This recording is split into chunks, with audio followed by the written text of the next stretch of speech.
our next category will be the final musical category of Best Soundtrack. Nominated, we have Jujutsu Kaisen, Akudama Drive, Yukoku no Moriarty, and Ikebukuro Westgate Park.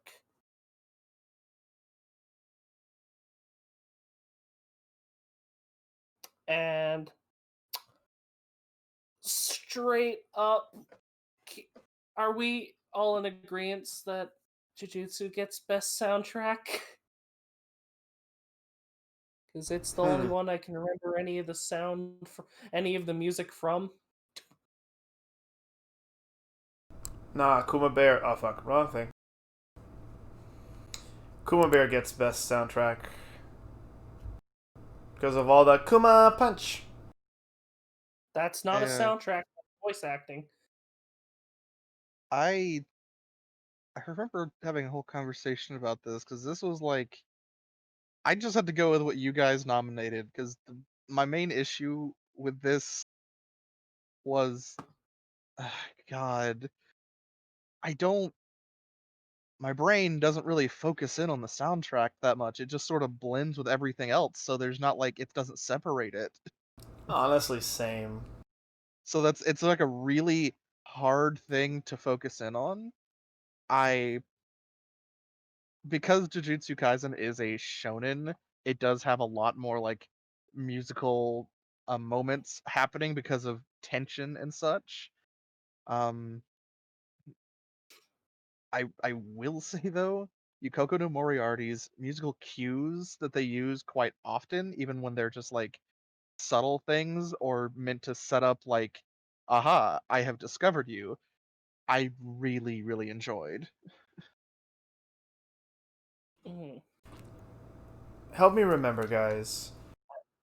I welcome to yeah, guys. If you're here, welcome to hour 7 of the Anime Power Hour. Thank you, Killy. Listen, this is why I was limiting nominees. This is fun. I'm having Another thing fun. is that every time we've gotten to something, we've actually cut the nominees down to usually around 4, and we still talk forever. It's a really good season, we y'all. just we're really So passionate about we cut multiple things in the first few minutes, and then we have usually like 4 left, and then that takes forever to narrow down. So for what am I helping you remember, Dale?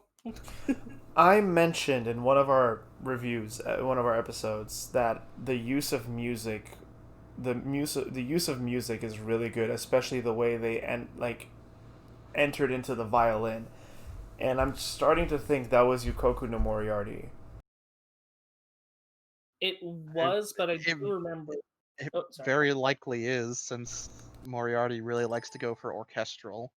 Yeah, though I do remember point Dal. Me and you were talking about the soundtrack for Yuji's Rage, which is my favorite. The whole da da da bram, bam, bam, bam, bam, bram.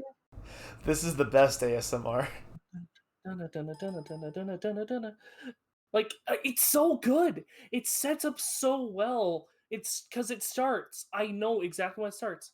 It starts when Mahito and Sukuna are laughing at Itadori, and then you get that awesome shot. It's when the OST starts to pick up once you get that awesome shot of the white backdrop and Itadori just completely black and the red piercing eyes, and it gets to like that very big visceral moment in the soundtrack and you zoom in on Itadori's face and he goes, "I'm going to kill you." It's so good. And Mahito's domain expansion OST is really good too. Like, because I remember watching the episode and the sound goes da da da da da when Mahito's face is bobbing with the sound. Yeah. And that's why I called him a cute little bastard, because it reminded me of the Cells at Work opening, where it's like, I'm delivering O2, O2. And it reminded me of that, because his face is bobbing with the music. It's so good! So I have a question. Hmm? Is soundtrack soundtrack doesn't also include sound design, right? I'd say it includes sound design, but not openings and endings, since opening and endings are their own categories. Because I still think that Akudama Drive had the best sound design. The way the swords sound, the way they swoosh, the gunshots, the crunching of bones, the impacts of hits, Oh, all the sounds of the show were the best. But I don't know if that counts as sound oh, design. okay. Sorry, when you meant sound design, I thought you meant like the way they synced up music. Uh, I would not. I personally would not count that as soundtrack because those are sound effects. See, Okay, so so for Akudama Drive had a solid soundtrack. The only times I can notably remember were all fights between Master and Brawler. yeah, Those were all very notable soundtrack changes because they really kicked up the music for those fights. All three of the fights had really great music. Yeah, though.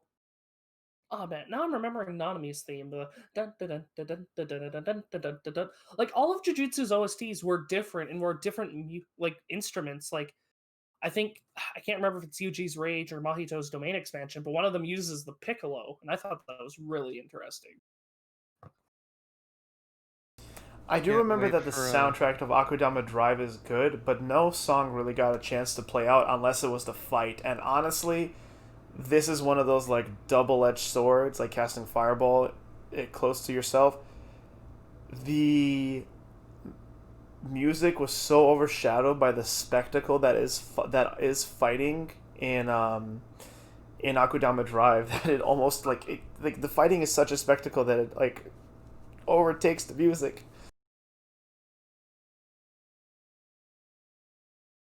Also, Dante the Owlet, thank you so much. I'm really glad that you're catching this. Your enjoyment is the reason why we do this, but also to enjoy each other together. Dante watched Jujutsu Kaisen. That's in order. Watch Kuma Bear. No, watch Akudama Drive, yo. no, watch Kuma Bear. I can agree with that one. Watch Akuma Dama Drive. Oh, speaking of which, I need to DM you about something later, Outlet. Anyway, what else? What else? Okay, so but like I'm comfortable, unfortunately, to like letting Akudama Drive fall to the back on this award, sir, on this award. As for best soundtrack, I want to talk about Ikebukuro really quick. Um, Again, I'm with Gilly. I'm bad at soundtracks. It a lot of the time it blends with everything else, and that's why, like I said, Jujutsu Kaisen does have standout soundtrack because Shonen likes to make their musical cues stand out. They really do. Like, there's a lot of things you can complain about with things like Dragon Ball Z, but they like to make their music known. I mean, I think that's the strength of shonen. Like it, like that's one of the foremost strengths of shonen, which I understand why Meep has such a strong feeling about it. That being, I know Gilly, like you said, it tends to blend into the background, right? It tends to blend into Yeah, the a lot, a scene. lot, a lot of shows are more subtle about it. They don't like to make it. They don't make it stand out. It's there, but you have to really focus if you want to separate it from what's happening. Yeah, but that's why this sucks because that's what it's supposed to do, but it leaves me and maybe you too just like not being able to give it just credit.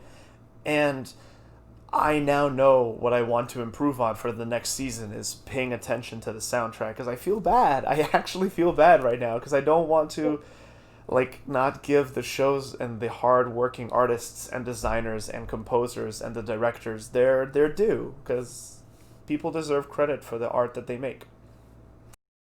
Like, The thing is, oh, sorry. oh, I mean, I was just gonna start talking about Ikibukuros, but if you guys have something to say, go ahead.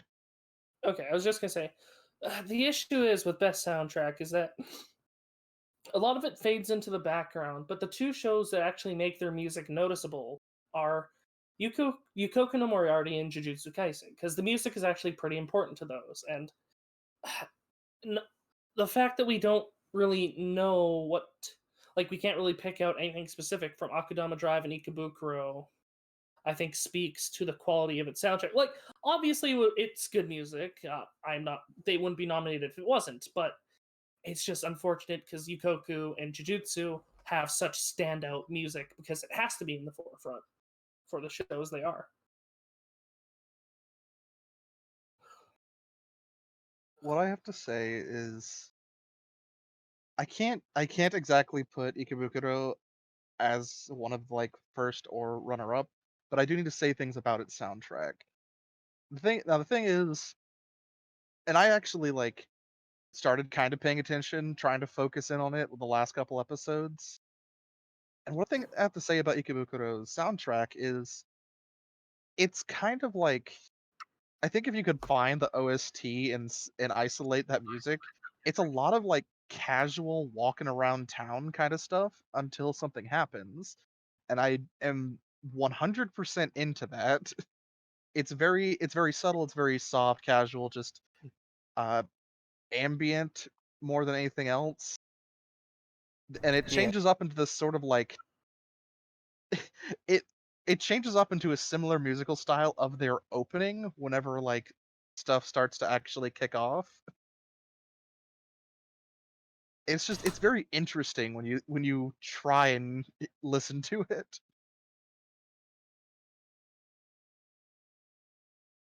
It doesn't take as many like musical cues as other things, but it does a good job with what it does, with just giving a very good ambient feel. I think that's like and it plays to Ikebukuro Westgate's yeah Ikebukuro's Westgate Park's strengths. That sensation of really experiencing a moment like in Japan. Like, don't get me wrong. Like, I understand that I've been to Tokyo. I don't think I went to Ikebukuro though, but it's it's not. Oh my god, this is like an accurate depiction of what life in Japan is like. No, What was the but ambient music in Japan? I miss going to J Mart. Anyway, not J Mart. Fuck. Lawson's. But yeah, no. It's. I think I discovered. Yeah, I was looking up. I realized I'm really bad at noticing soundtracks or sound. Yeah, like yeah, soundtracks. That's what the. I'm getting tired, y'all. This is the nomination for best soundtrack. I noticed that I'm bad at at noticing soundtracks because I was trying to find the Ikubukuro's opening Needlepoint on Spotify while I was riding with a friend, and I realized that there's a whole album of like music in Ikebukuro, and it was like pretty Yes. good. I just never noticed it, and I was like, well, shit. But as far as nominations go, I'm personally cool with giving it to Jujutsu and Yukoku. I want to lean into Yukoko because it just had a stronger effect on me. That scene where Sherlock pulls out the violin and the music cues him in when he's getting really enraged and frustrated, or when especially the music cue in for William talking about Sherlock's place, his role in his play. It's delightfully tragic. It's emotive, and I think if anything that music should do in a show or in a game is to help the content be emotive, and it did just that. I just personally want to argue for Jujutsu because each opening or each soundtrack was stand out, and each one was so different in their own ways. It didn't start getting any OSTs until episode 3, where Nobara got her theme. Then in episode 4, we got Itadori's theme, Itadori Rising. Episode 5, we got both Fushigiro's theme and the Death of Itadori's theme. Episode 6, we didn't get anything in episode 6, but episode 7 we got both Unreleased, which is the name of the song. We got Gojo's theme, which is the dun dun dun dun dun dun dun dun. Dun dun dun dun dun dun dun dun dun dun dun dun dun dun dun dun dun dun All dun right, Meep. dun Let's dun let's dun. let's save the ASMR singing. I fucking love Unreleased. It is my favorite. It is my second favorite. But then after that, we got Nanami's theme. We got the Divergent Fist theme. Then after that, we got a little bit of a dry spell. Then we got Yuji's Rage, Nanami and Itadori versus Mahito. Then oh wait no, we also got Mahito's theme earlier, and then we got Mahito's domain expansion. I those are all the OSTs I'm able to pick out off of memory. Honestly, Gilly, I feel like we should just give this to Meep. I think he's better attuned for this. I Oh no, remember. I was going to lean into Jujutsu Kaisen's in the first place because it does do the shonen thing. It leans very heavy into its music. While Yukoko does actually lean into its music quite well, it uses it mostly for cues and very specific moments. Usually the most suspenseful one moment in each episode. But other than that, it's just a lot of like subtle cues and little tiny instrumental that you can't. That's not usually that noticeable because again, it's supposed to be ambient. Jujutsu actually heavily leans into every musical piece of music it can possibly do because that's just what any heavy shonen does. I All. I'm sorry. Oh sorry. Oh yeah, go ahead, go ahead. Okay, I was just gonna say, I like to imagine as I was living by memory, Dalaran just sat there, mouth slowly getting more and more agape. What? Oh, like the fucking mojito. No, just me listing off all those OSTs by heart. I just imagine you just sitting there, mouth agape. There's a Just my reason eyes. You can visibly see my eyes defocusing and the light going out of them. there's a reason why a lot of old shonen shows there are people that watch the shows when they aired that are still listening to the soundtracks today. They're really good with their music, like just in general. Like they just it's just a thing. It's a theme. There's so many themes in shonen, but one of them is just they're good with their music. Yeah.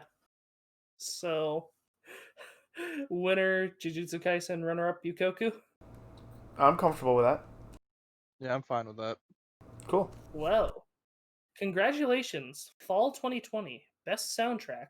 Runner up, Yukoku no Moriarty, and winner by Meep's nerdiness of OSTs for Jujutsu Kaisen. Jujutsu Kaisen, as a winner. I'm Yukoku happy that Moriarty I. for that fucking gorgeous violin. Looking through the Pinball's other like albums, and like their first like what we got one from 2011 called 10 Bears, then 100 Years on Spaceship, One-Eyed Willie.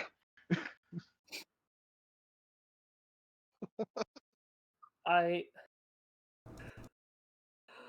I'm just so happy I earned that one. No, you fucking earned it, buddy. You've earned it wholeheartedly. Like I like the music in Jujutsu Kaisen. I was gonna lean to Yukoku because of how good it does thematic emotions, but like the amount of passion and conviction in your voice completely brought me over to to Jujutsu Kaisen getting the first spot, getting the gold. Alrighty. Like I said, I was already leaning towards it because it does the most with its soundtrack. I'm just I'm just giddy from that. But now another harder one. Our next category is prettiest show. Majo no Ta- Oh no. our nominations are Majo no Tabi Tabi, Adachi to Shimamura, Akudama Drive, Jujutsu Kaisen, and Yukoku no Moriarty. So right off the bat, two strong frontrunners being Akudama Drive and Majo no Tabi Tabi, but there's a dark horse called Jujutsu Kaisen because of its design. Its designs.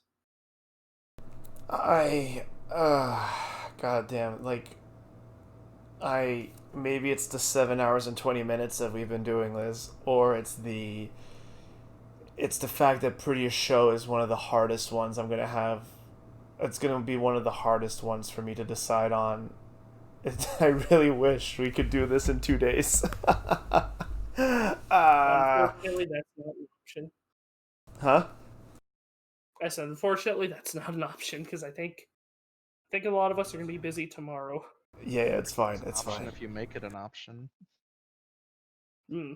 I mean, we can talk about that for the next season, but Yeah, yeah, definitely something to consider for our second season of this. But oh man, this season of anime is so pretty. It's so goddamn good looking. honestly, I only feel really strongly about three. Like, I know we always had to say the line to Aileron, but This like show is so goddamn pretty. a lot of these shows just do animation the same way that I've seen a lot of times. Like, it's sort of the argument that will always have against my.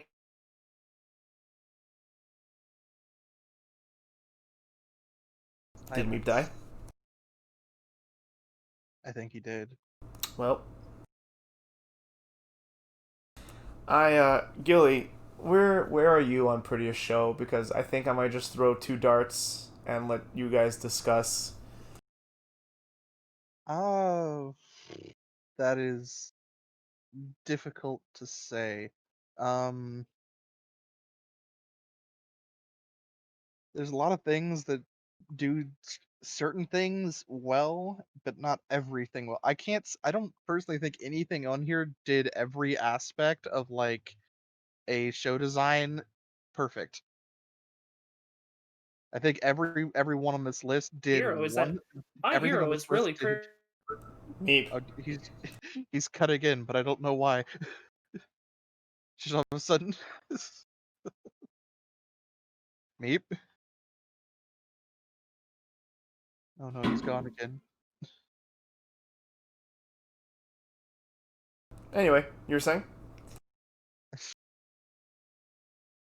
I think so without going into full detail on anything yet, when I look at these shows, there is Isn't it working now?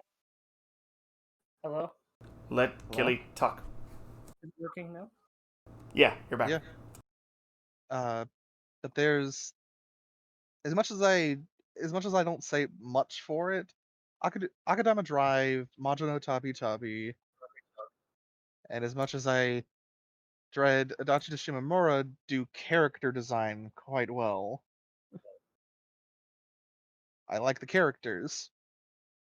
Backdrops and such didn't do much for me in those shows. In which shows? Akudama, Akudama Drive, Majo no Tabi Tabi, and Adachi to Shimamura. What? I liked the character designs, but that was kind of the majority of what I liked for design.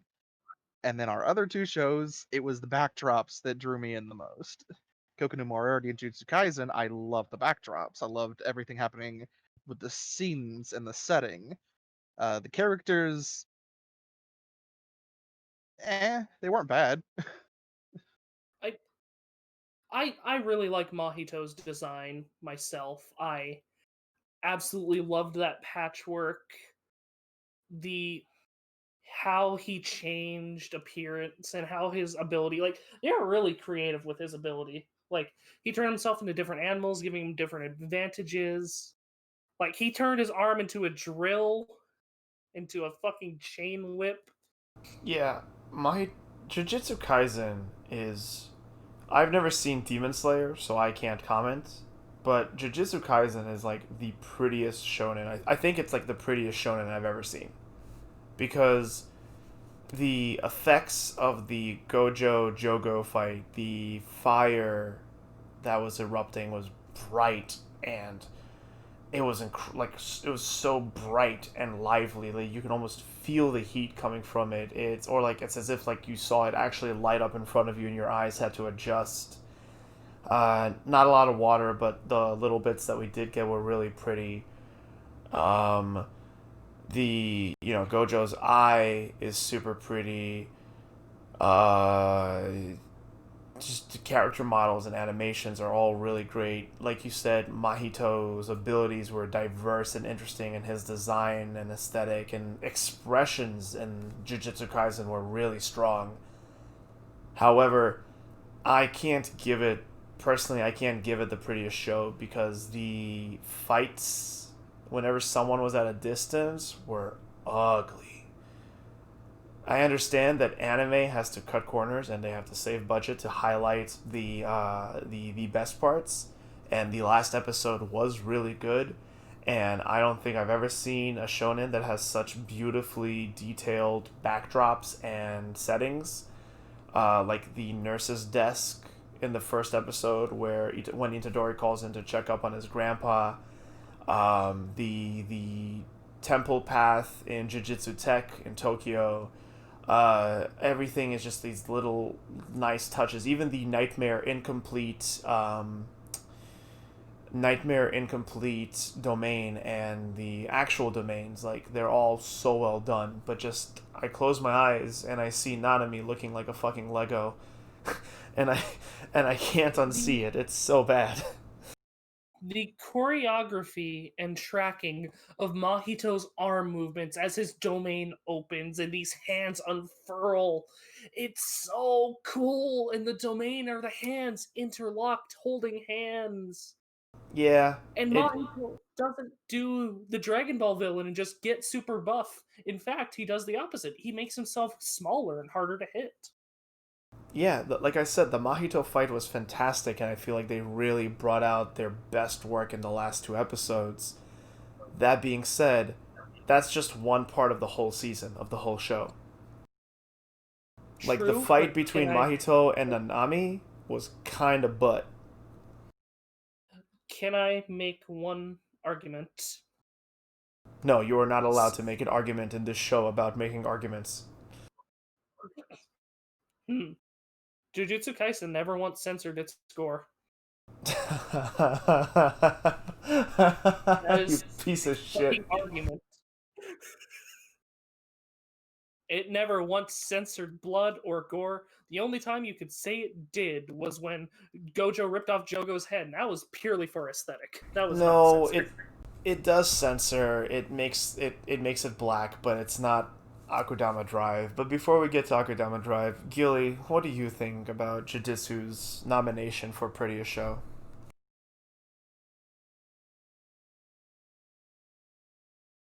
I all honestly, as soon as you talked about like fights from a distance not looking as good, I just started remembering multiple stills from different shonen because that seems to be the traditional budget cut strategy is do a fight from a distance, don't animate it very well, hope nobody screenshots it. Everyone started screenshotting it.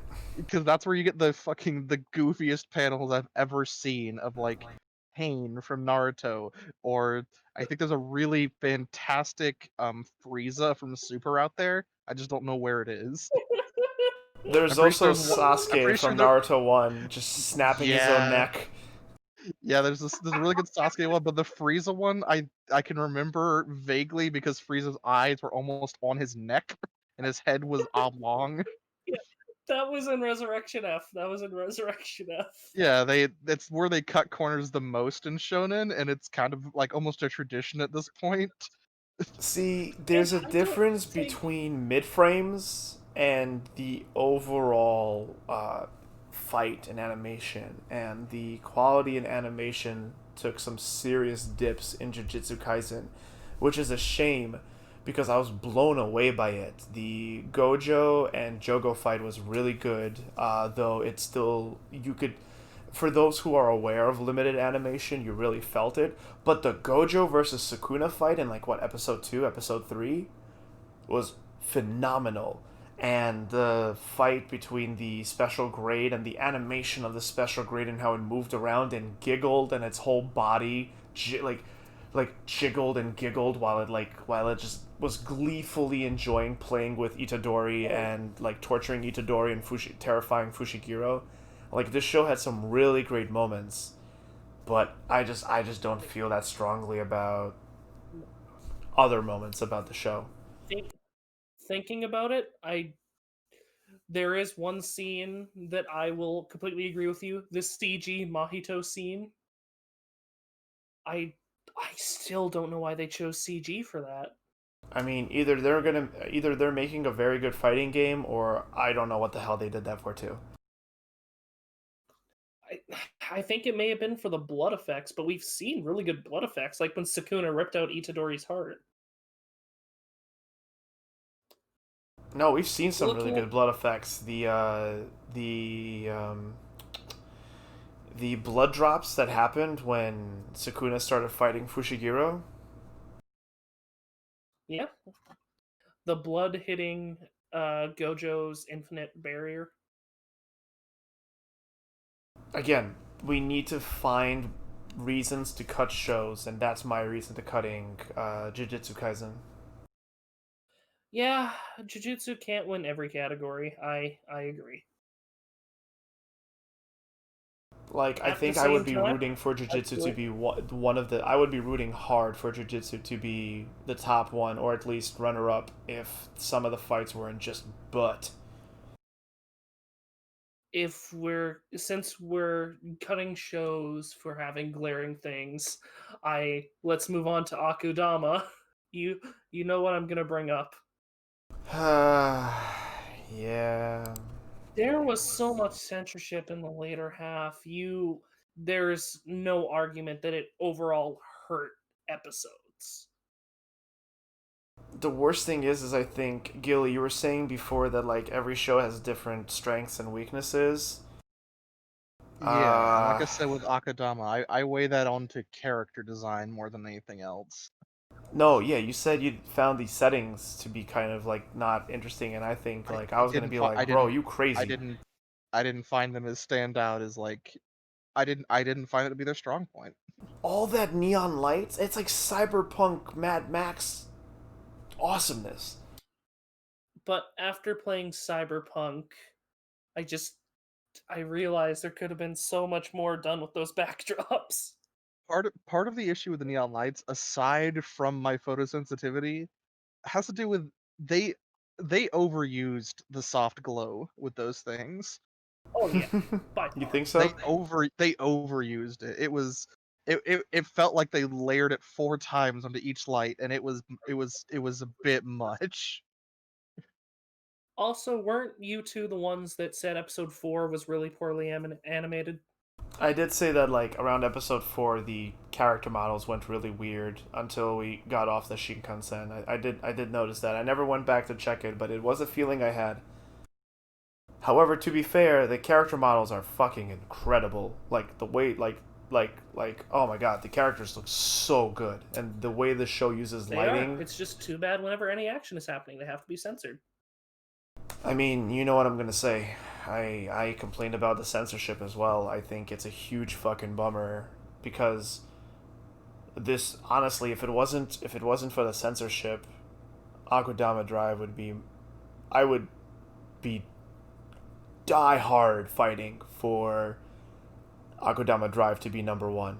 Yes, it doesn't have the most interesting landscapes, and I get where you're coming from, Gilly, but like for like a Japanese cyberpunk setting, like with like the rusty, dirty sky and the sea of neon lights and the Shinkansen on the trail with the glowing rainbow aura behind it and the Kanto station and the fighting and the lighting and the even when it went 3D it looked fucking great. Like we didn't talk about it, but Aquadama Drive when it did 3D it did it right.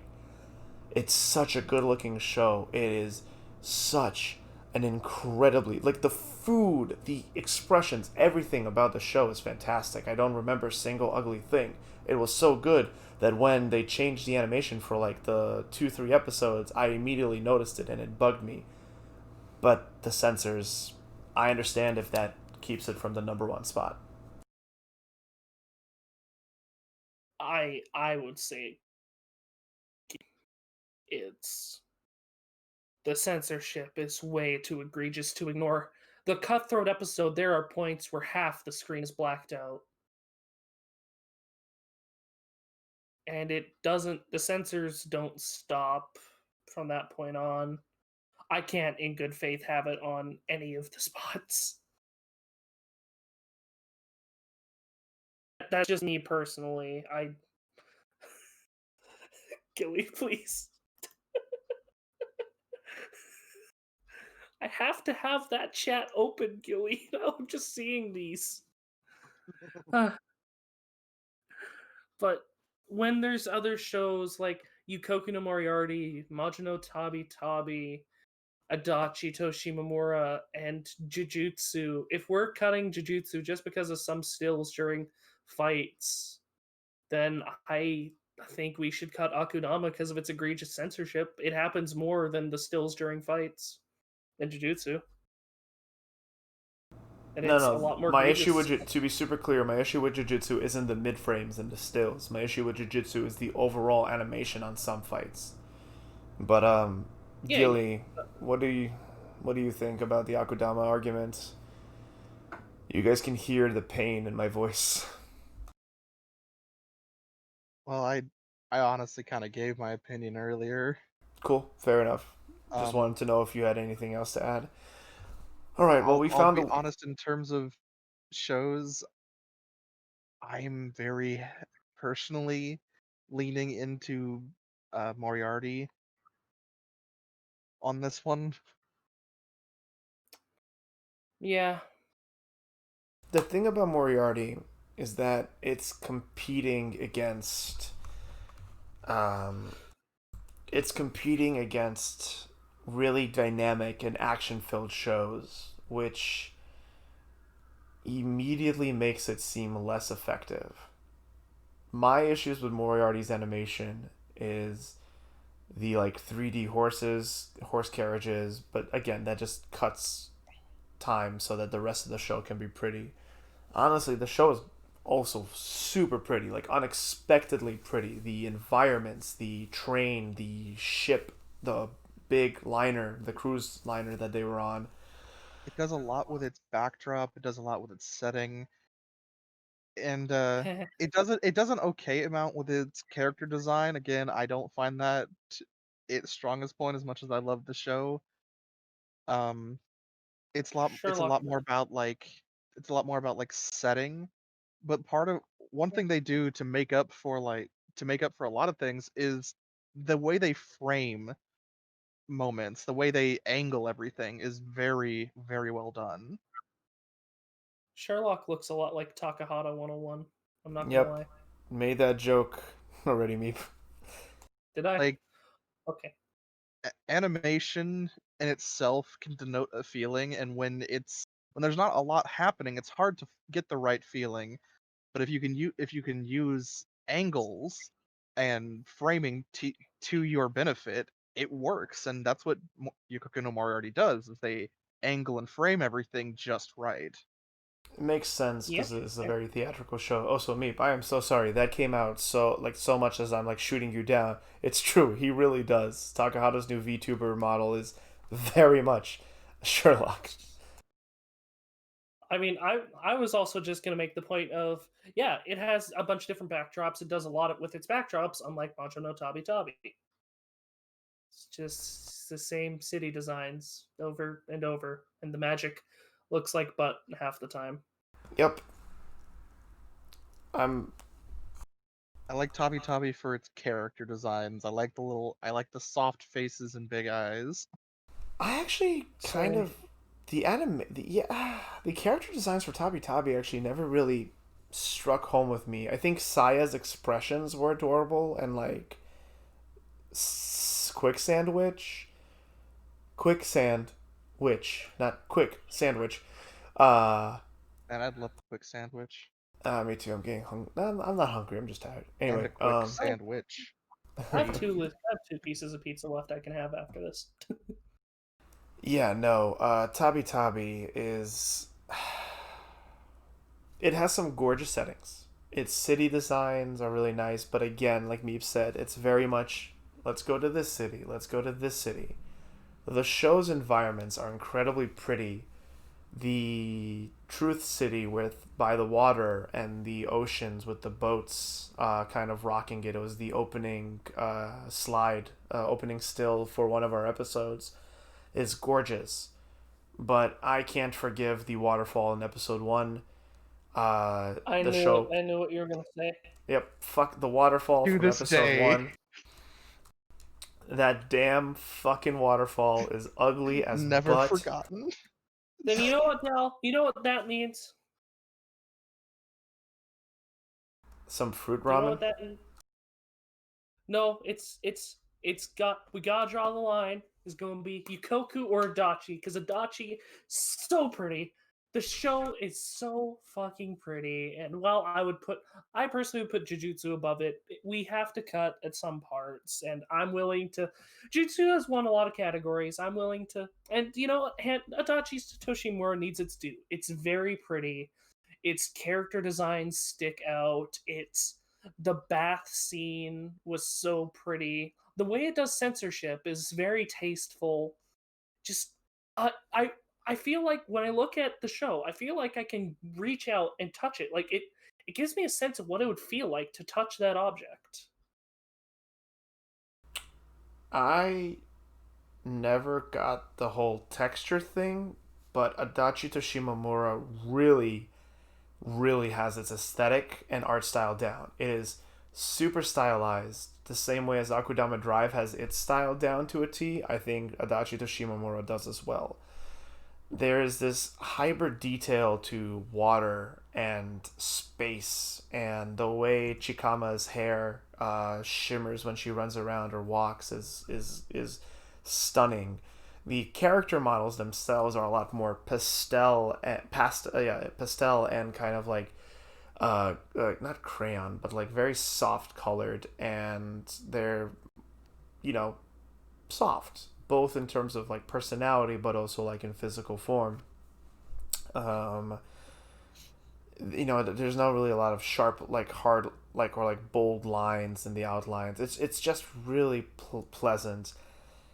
Um, Personally, my votes, like we're getting close to it, and we've talked about most of the shows. Like my vote is honestly Adachi Toshimamura and Akudama Drive. But if the censorship kills it for both of you, I mean, I fucking get it. It's just there's so much incredible animation in Akudama Drive that like not a single thing looks ugly in it except for the censorship. Like the blood running down Swindler's. Sorry, we're not talking about that right now. But yeah, Adachi Toshimamura is so pretty, so pretty from all of its visual metaphors to its lighting to its shadows to.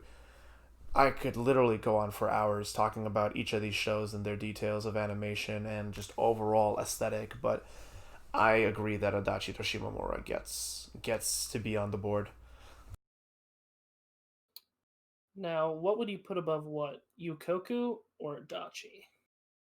What So about I'd put what about Adachi Gilly? above Yukoku. I would. I mean, I already kind of went off a little bit about how I feel about Yukoku and its use of angles and framing. Something I've been doing a lot lately too. I've been cheating Hero Forge's I've been cheating Hero Forge's token system by using angles to make poses that are not supposed to be possible. And I'm highly appreciative of the fact of Yukiko no Moriarty's methodology of doing that to really create the correct emotion from something by setting an angle and and framing something just perfectly to really give you the feel you need to get. I would put that as number one. I'm down. I'm down with that. I'm down with Yukoku winner, Adachi as runner up. Hmm. Hmm. I don't know. I really like Adachi Toshimomura's. I'm looking at its opening still, and it's like so pretty. The galaxy space head, the cutesy design, the lighting, the highlights. I'll, I'll say this: whenever Moriarty, like whenever its animation, it starts going the blood red, and you start seeing the red of Moriarty's eyes, that always gets me excited for what's about to happen. That always gets me pumped up. Like Jennifer cutting the orange as it goes red, as schlocky as that was, that got me excited. Whereas in Adachi Toshimura, it wasn't more so the animation that got me excited, but the cliffhangers of the episodes or the excitement of what's going to happen next.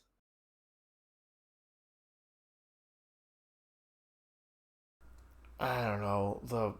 I just remember episode 1, and when they're walking down this street next to one of the like little like gutters, little rivers, and like it all like there's a moment where they were like in the rain, and there were like ping pong balls around them that then turned into bubbles, and then it also uses this like really nice manga style, like this really poppy Dadaism manga style, and it's like not comic book, sorry, not manga, comic book style that a lot of manga has been also adapting recently. A lot of anime has been adapting recently.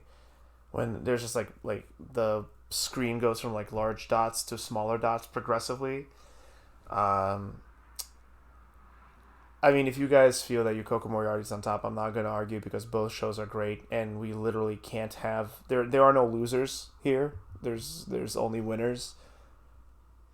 It breaks my heart to see Akudama not make this award because the show is that fucking censorship. It's unfortunate, but a bad apple spoils the bunch, unfortunately.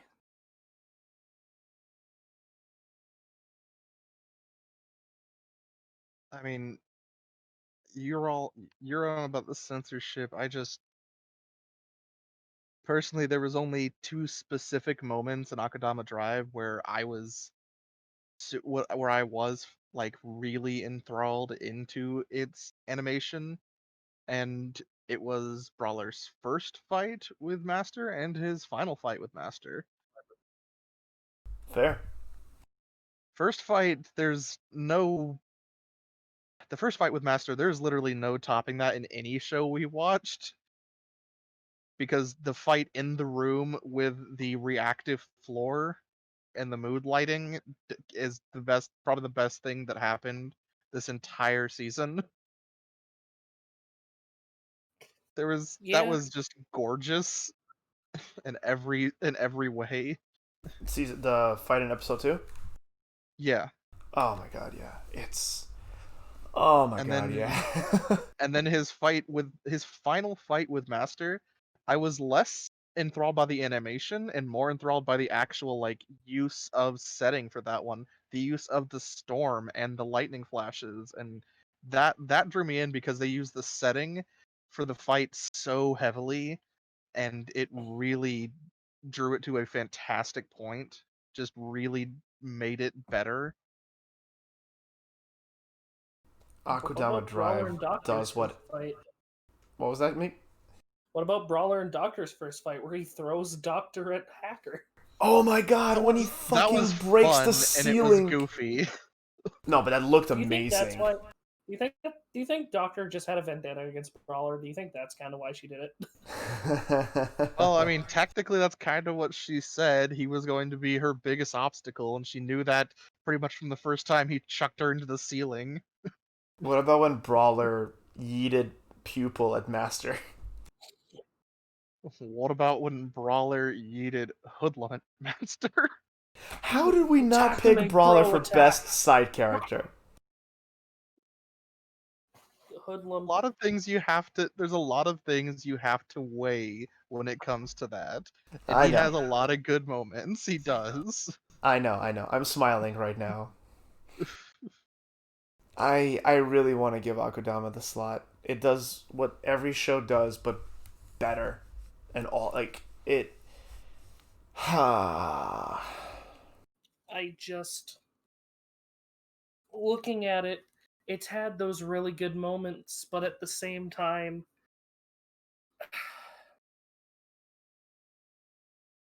I it's think I think comes down to. Akudama. Sorry, go ahead. I was just gonna say, when it comes down to such small margins, we have to make the cut somewhere, and there's a pretty big cut when we have to take into account 6 episodes of egregious censorship. 5, but yeah, or wait, no 4 episodes. No, it's 5 because there isn't any censorship in the episode 11, but each other one does have it. It really kills me. If Gilly agrees to this, we let it pass. But Akudama Drive, in my opinion, is the prettiest show. It has just what happened, man. What happened? I think they switched. Hmm. I could be completely wrong, but I think not studios, directors. I think they swapped director. They might have swapped channels. Actually, they might have just like not. Regardless, this is all I'm hypotheticals and pulling at threads. Yeah, if Gilly I'm votes that Akudama doesn't doesn't get onto the board, then yeah, I will let this go. I'm gonna stick with Yukoku followed by Adachi, but the biggest thing I will give to Akudama is that out of all these shows, active animation, highly mobile animation, heavy movement based animation, they did better than everyone else. They knew how to deal with characters moving in awkward and fast ways. We always Yeah. talk about Brawler, but come on, the way they act, the beauty and grace of the animation they did for Cutthroat. Mm-hmm. The way he spins his blades Oh yeah. super Like fast.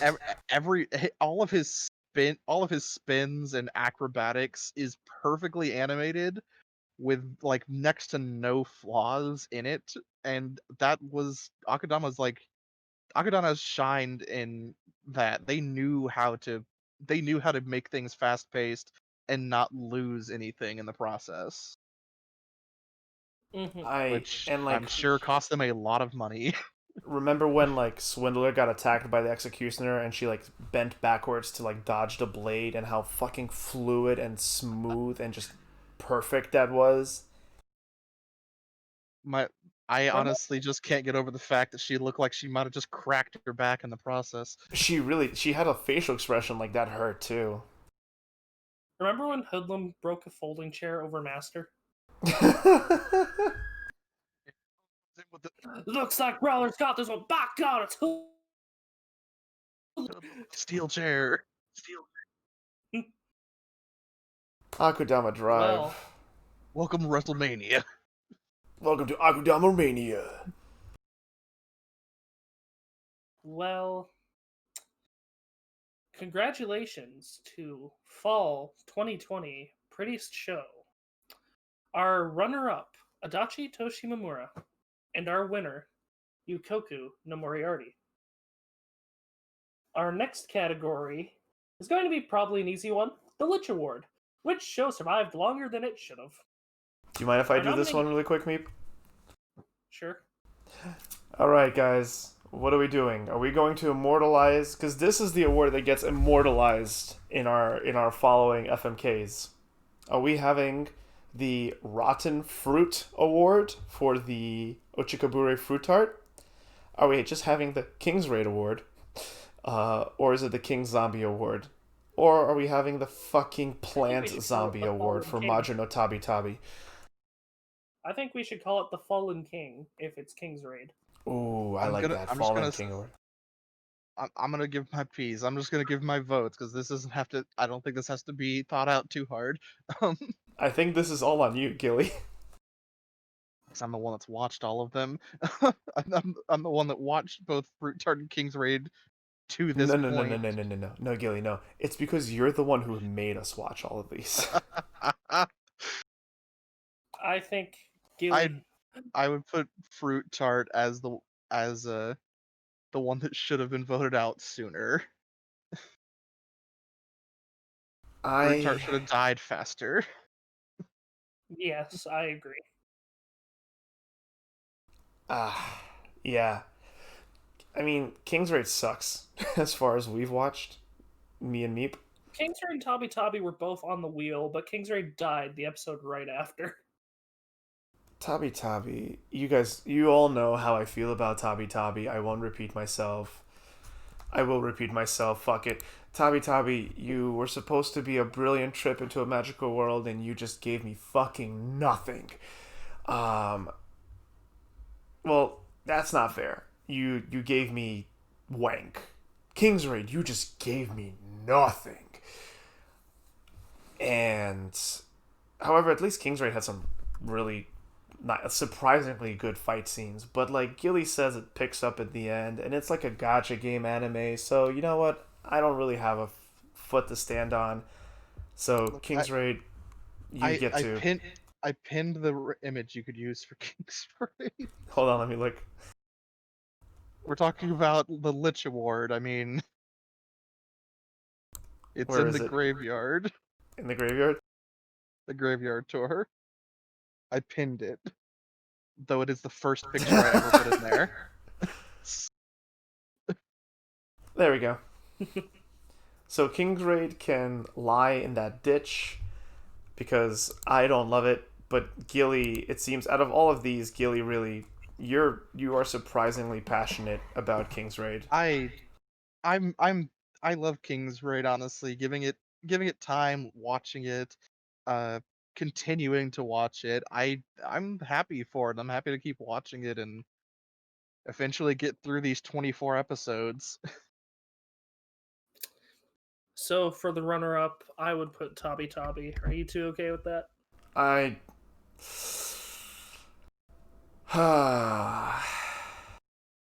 It was I both on the wheel and lasted longer than King's Raid.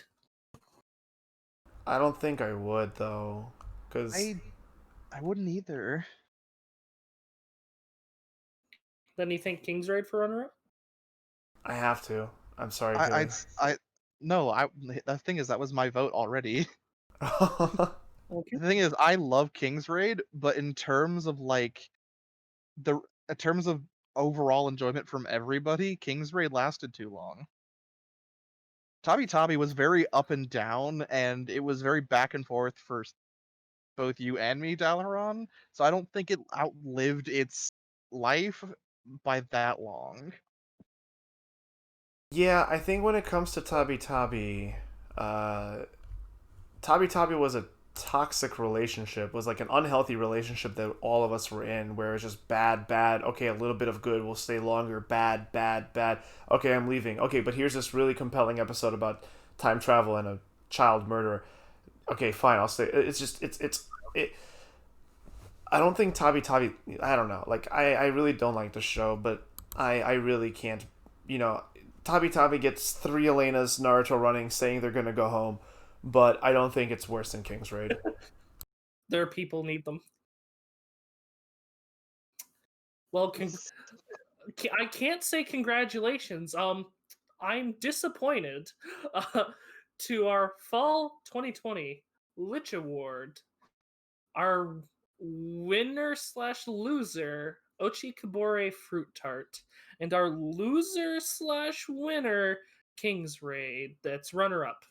So does this mean that from now on it is going to be known as the Rotten Fruit Tart Award? I will call it the Rotten Fruit Award. The... No, the expired tart. Let's call it the expired tart. No, because tart can be used as a slur for women, especially ones working in the sex industry. So I'd rather not. I've never heard of that. It's Is a that it's a true, chat? it's a That's a European thing. or it's a UK term. Okay. Play Fable. You'll get used to it. Oh, look at you, little talk. Then let's call it the There's expired fruit award. I there's like a rotten. there's a costume in Fable that's just the tart outfit. I like expired because expired, it more lends into the I should have thrown you out earlier, but it was so much money. I mean, I think the rotten fruit also fucks that, and also just talks about how terrible this fucking show is. How dare you? It may Also, be fuck awful, but you. I loved it. Also, Our fuck you, you fucking fruit ramen garbage having Makoto. Your tastes are bad.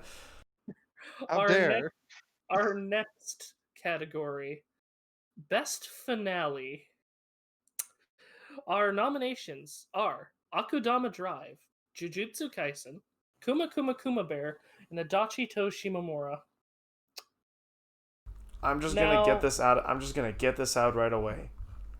Akudama Drive had a fantastic finale that brought the story to full circle and left only the best kind of headcanon and fan theorying left over. I know you guys don't like how they killed everyone and how all the characters die.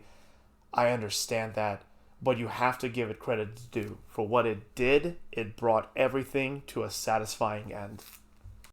Oh, I mean, I when we were don't. nominating things and you died out of the call, I had a conversation literally saying that to Meep that I will not be happy with the show for killing everyone off, but I can't fault anything on its finale.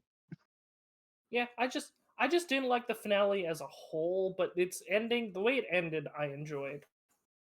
Honestly, I have no strong feelings one way or the other because I can't necessarily fight for Jujutsu because while it's a So finale to the arc, and I thought it was a great finale to the arc, the best up thing about it is the send off it gives Junpei. I But again, there's two people here who aren't even sure. I mean, don't get me wrong. To be super clear, the send off, whether Junpei is dead, but the end of Junpei as we know him in the show so far was fantastic. I still would have done the scene with the teacher and the bully if he was still alive. I don't, because that seems like something they would save for a later character arc for Junpei if he was still alive. This show, also with the way it's treated its characters, I don't see it as a show to bring back characters. That's I know, Meep. I uh, know you've said it many times before, but again, all I can do is we'll have to see. We will have to see. I'm not gonna believe one way or another until they give me something definitive. Yeah, if episode 13 2 weeks from now or 1 week from now is Junpei's dead, Junpei's dead. Okay. Wow, this show gets the episode respect. 14. Like Episode 14. if he's dead, you know for damn well there's going to be a comment about honoring his death or avenging his death. Yeah. Also, It's too stereotypical shonen not for it to happen because that's one of those things that they're not gonna just not do. it's hard because we're kind of in Well, limbo right now, right? We're in suspended animation, which we'll see.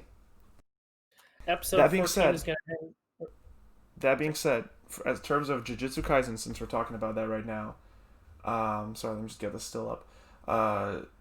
In terms of Jujutsu Kaisen, I think it was a great ending to an arc. Let me rephrase that. I think it's a fantastic ending to an arc, despite me being pissed off that they didn't kill off Mahito, but I understand why they didn't. He's too good of an asset to give him a glorious death. Um, I think it's a fantastic end to an arc. I did not find it a satisfying finale Because because ultimately, it's a break between half seasons. Yeah. it's not even that. It's just it's the ending of a beat to the continuation of a song or a continuation of the album. There's more to this story, and it feels that way. Listen, I'm just waiting for episode 14 for its Jujutsu Stroll is going to be Mahito Fortnite dancing on Junpei's grave. Anyway, Just Mahito flossing. Gilly, Gilly, make the announcement. What announcement? The what you posted in chat. What the whole welcome to hour 8 of the Anime Power Hour. Welcome to hour 8 of the Anime Power Hour, brought to you by FMK Anime Award Ceremony. Today Yes. we're today we're fueled by nothing but G Fuel. It's the only thing keeping us alive. What do you mean?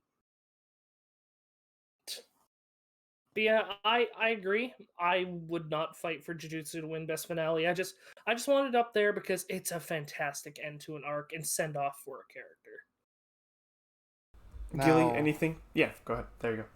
oh, I was gonna say, well, in terms of Jujutsu, I don't really have much more to say about it. Uh, and I haven't really said anything. Jujutsu's mid-season finale is, I mean, it does certain things that I enjoy. I can't say it's the best finale, but it does a good job of like setting up Itadori's like conviction to beat Mahito, and it also sets up Mahito's conviction to fight Sukuna and kill him. Yeah, And it yeah, does a yeah. good job doing that. It does it what it aimed to do, it did well. I couldn't say it's the best finale, but it what it aimed to do, it did well. Yeah. Jujutsu Kaisen is very good about that. They aim to do something in an episode, and they do it, and that's it. Yeah, Yes. I heard he tried to move away from the mic. He didn't mute, but he did try to move away from the mic. I don't Uh, have the godlike reflexes when I feel a sneeze coming to fucking mute, okay? but there's a but Have you considered push to talk? Push to talk is for cowards. but Dalaran, have you considered the finale to Kuma Kuma Kuma Bear? Yeah. Honestly, I think that's my runner up. Same. I can't put it as number one, but I can put it as runner up because it was it was just a very it's a cute sweet show, not nice and warm, and they ended it out doing what they'd been doing the whole time, making us feel all warm, except Meep. Not just that, but it The also alcohol it brought makes me in drink feels warm. again me. I said the alcohol it makes me drink feels warm, Gilly. So it didn't just give us the good feelings, it also brought it back and showed us how surprisingly realistic and just kind of like, I don't want to call it dark because this scene isn't dark, but how like gritty or yeah, like how gritty it can get sometimes. Like It's very having emotional, it's very real. yeah, having an emotional outlash from both characters feeling jealous and unsure about themselves with each other after, spending all this time, something that no one fucking talks about. Like my friends, like I've been friends with two of my best friends for 15 coming up to 15 years now. And maybe even more, yeah, 15 or 16 years. And one of them is super deadpan and it's just we don't have to check in because it's always consistent, but one of them is more eclectic and more animated and has their own personalities, and as such we butt heads sometimes. But like we would do anything for each other, and once in a while we like I would check in with him or he would check in with me, being like, hey, if I've ever done anything to upset you, I am sorry. I really appreciate your friendship and I'm glad that you're in my life and we're friends. um no one talks about that. No one talks the fact that like insecurity is unfortunately a natural part of our lives now. And you know we took Yuna and Fina, and yeah, I mean, I guess we forgot to bring them up for best couple, but like, it was a really great moment. Honestly, if the show ended on episode 11, where they all just have a great big meal and they have a party and everyone is happy, I think I would have put Adachi to Shimamura over it, despite me being unhappy with Adachi to Shimamura's finale. Myself. Nothing that there's anything wrong with it. I think it's great, but just myself.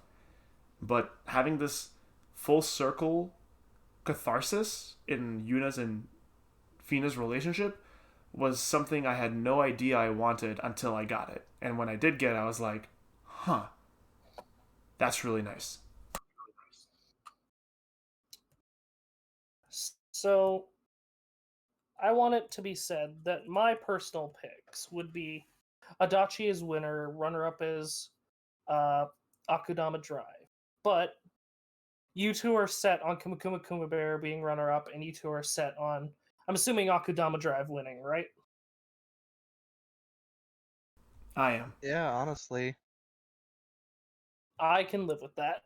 I fighting for Adachi will be a lost cause here. But the ending to Adachi is very good. And if you don't want to comment on the Kuma Kuma Bear thing, I do want to hear your thoughts again on the Adachi thing, on the Adachi finale. The Adachi finale is really good for what it is. It sets up them being better friends. It in episode not no, it was episode 10 when they go up a year, and seeing Shimamura make no attempt when Adachi is avoiding her, making no attempt to make connection with Adachi again, and Adachi has to do it. Adachi is always the instigator, and here it was so satisfying at the end like hearing Shimamura's thoughts and calling her cherry blossom, which represents new beginnings, new life. That's what cemented it for me, is them being actual, like, real friends now, and not just those friends that Shimamura only tolerates so that she doesn't seem weird.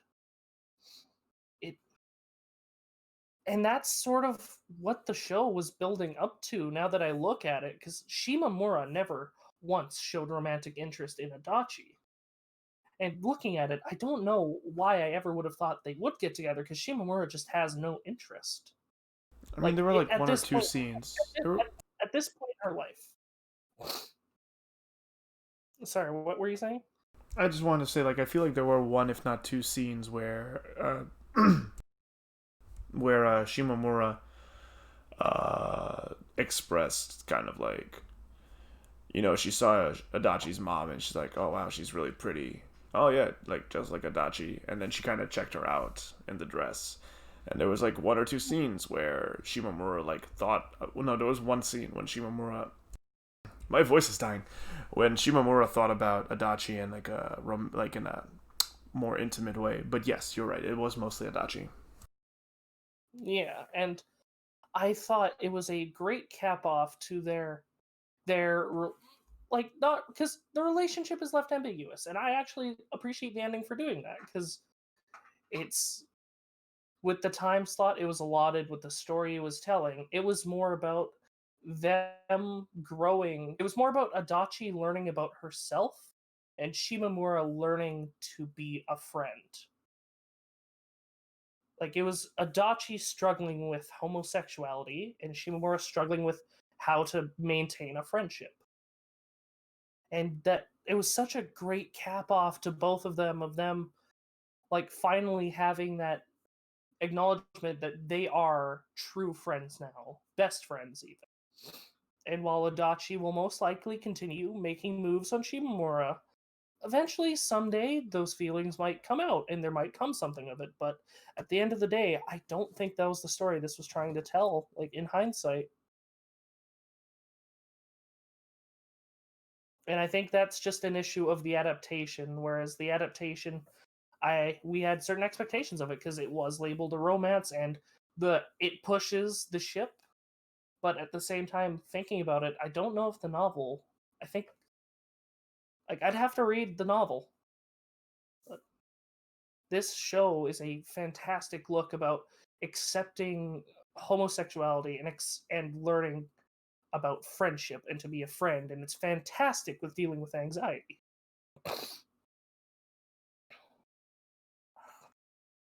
That's my whole 2 cents on the ending.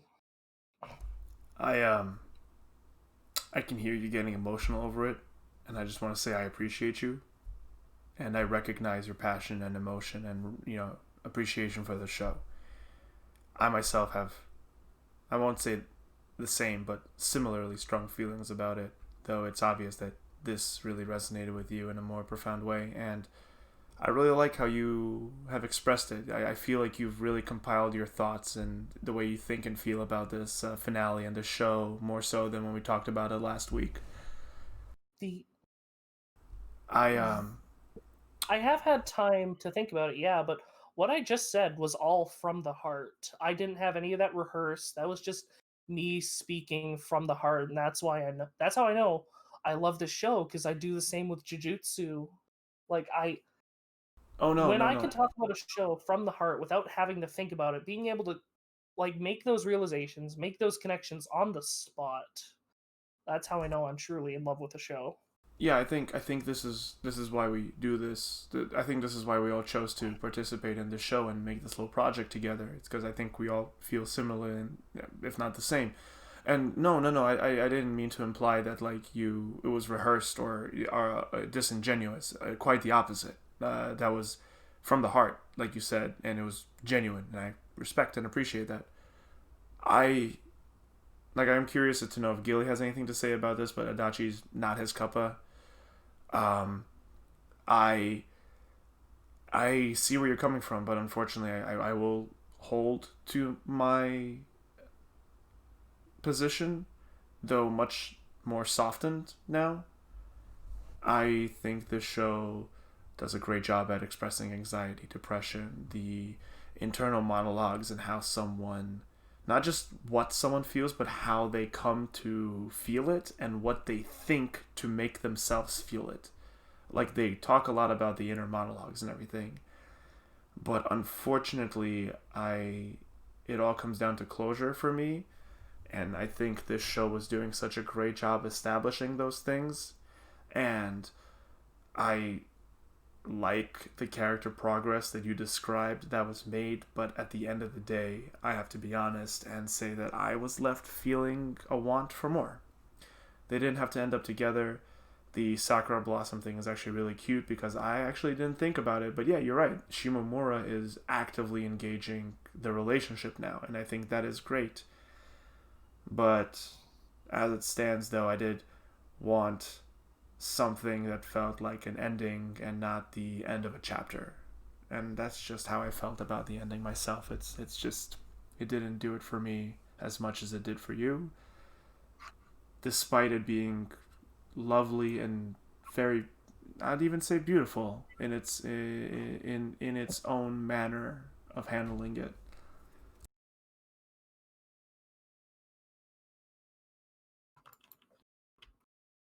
Yeah. Well, Well, Gilly, I assume you have nothing. Am I right to assume you have nothing you want to say about the Adachi finale? Something to add.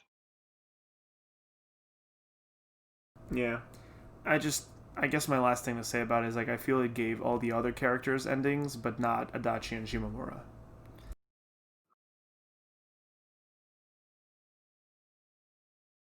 And there is something to enjoy there, right? Like their story will go on, but hmm, I said what I said.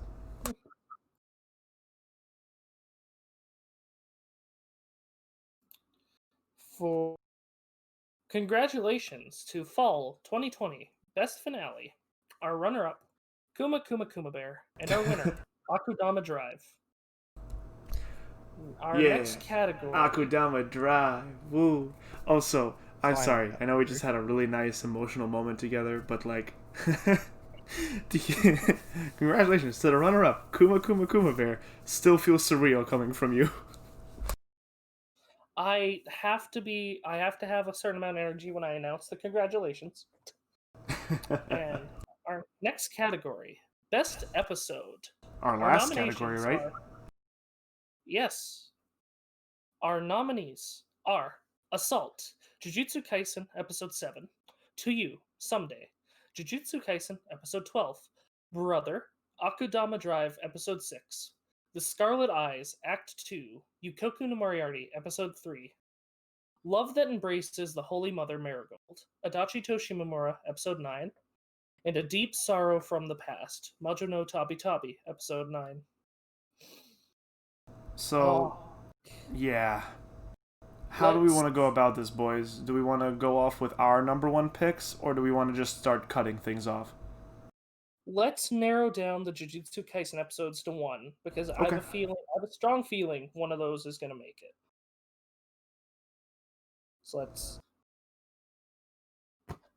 So Ye- we all love Gojo's beatdown on Jogo, right? It is good. It It is is. It really is good. very good.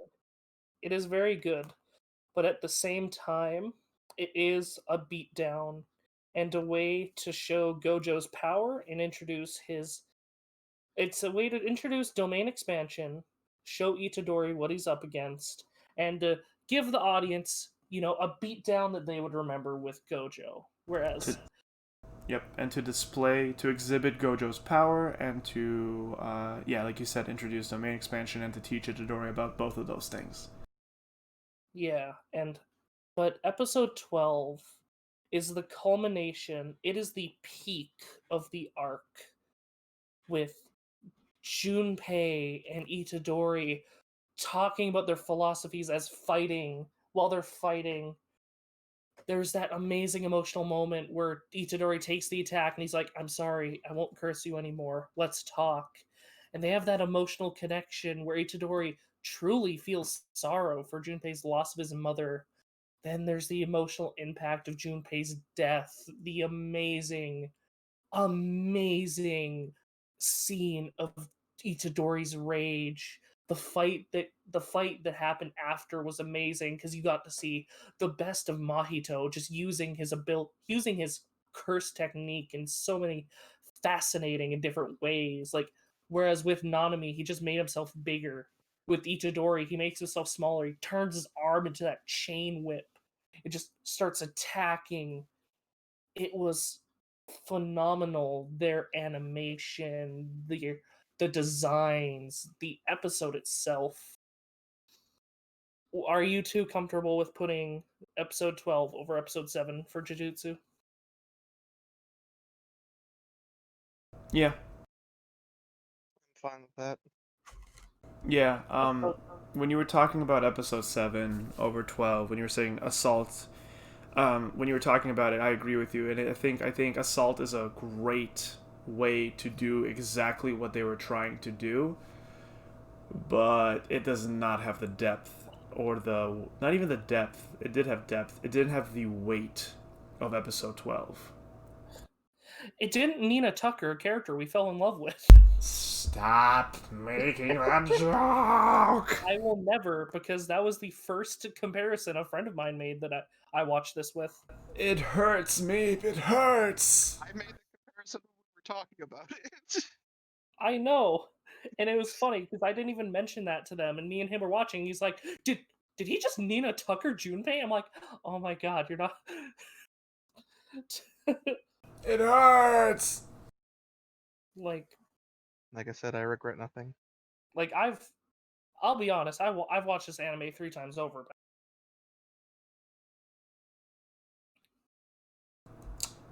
I would like to propose a cut. sure. You hate to see it happen. God knows I do. A deep sorrow from the past. Majo no Tabi Tabi, episode 9. While It it is was the a strongest episode in the show, I saw the twist coming, and they did not linger on the pain that the pink-haired witch, I forgot her name, uh, the pain and the pain that she experienced when coming back, and Elena's self-reflection of weakness and powerlessness evaporated right after the it, episode. it only comes back in the finale. So I have to agree with this cut. It was the best episode of a mediocre series. Gilly? And I Yeah, no, I'm behind this. yeah, it makes the list on that merit alone. To its credit though, the smile that they gave the little girl, because she's not just a sociopath. She's not just a butcher or a ripper. It is heavily implied that she's a cannibal, that she, or at least drinks people's bloods. Blood. Yum yum. Nope. Mm. Gilly, you're very quiet. I said Alright. blood, yum yum. Um, So glad I asked. May I propose another cut? Yeah. I loved this episode. Don't get me wrong. It's the best of its series, in my opinion. It showed character growth on Shimamura's part. But love that embraces the Holy Mother, Marigold, I don't think it stacks up with Scarlet Eye's brother and To You Someday. Purely I because all three of us are so passionate about those three episodes, and I know Gilly isn't passionate about Shimamura episode 9. I thought I have to agree too. When you brought it up, I already had a response ready because I thought about it when I read the list again as you ushered us into best episode. I I said this. I said this when we were making our nominations. I want there to be a nominated episode of Adachi Toshimamura on this list because for this award because it deserves it. Adachi Toshimamura deserves praise and recognition and attention. Mhm. However, when we were picking out the nominations, I said I can't really think of an episode in particular, and you proposed this one, and I'm like, why? And you'll give us the explanation right now if you want to in detail again, and I said, okay. But now I realize, after doing this for 8 hours with you guys, Adachi Toshimamura is a show you experience. It is great for its entirety, for it is a journey of two individuals, both together and within their own selves. While there are some really strong moments throughout the show, I really don't think there's a single episode that really just strikes out above the rest of all of them. I personally I do have to disagree because episode 9 is the culmination of Shimamura in particular, her character growth. She's being a lot more bubbly, a lot more happy, and it's because she got to reconnect with her younger self by hanging out with Tarumi, and it was such a nice episode, nice character episode. But ultimately, I am more passionate about the other three than I am this one. I won't disagree there. Is this show definitely is an experience, and it's only as good as it is because of the moments that preceded it. And also, it would be weighing a show that me and you, Dalaran, are passionate about, and one that Gilly did not like at all. So it would be a futile endeavor. Plus, the other episodes are really good. They are. So that leaves To You Someday, Brother from Akadem Drive, and Scarlet Eyes Act 2. Oh, this is a fucking hard one. Maybe for you. Gilly, do you have a cut you wish to propose?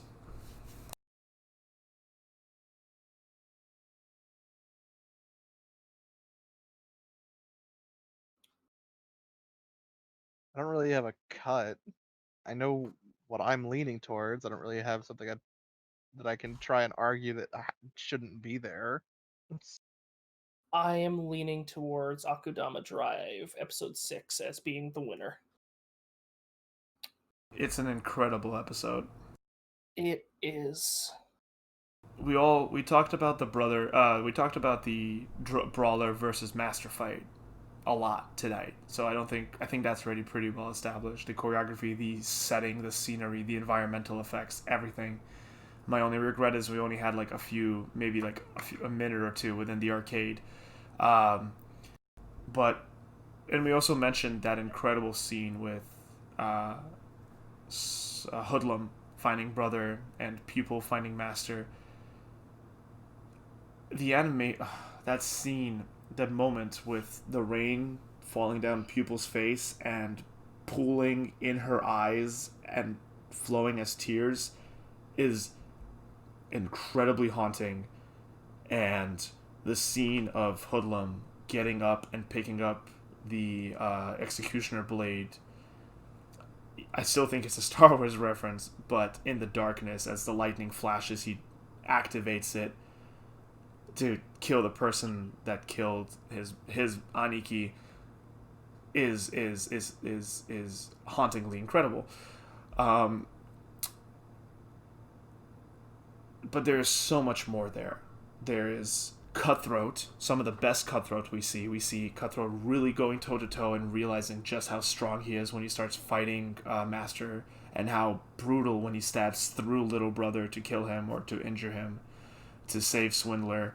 We see him fight with his legs cut off. We see Doctor putting people together in the field, like in a flash. We see Hoodlum start to kind of break through his cowardice. We see Swindler be Swindler. A lot less, sure, but she's still there. She's still pushing people in the specific direction. The Courier's only got a one who metal doesn't arm. get yeah, I was gonna say the only one who doesn't get anything like Courier. No, I mean Courier has a few exchanges with Master too. Like he holds him off for a few minutes, which is impressive because he's very much outskilled hand to hand, but he holds him off with his metal arm. And you see Courier is capable fighter as well. Hacker isn't there, which is the only downside I think of this Still, episode. to this day, what the fuck is Courier's arm made out of?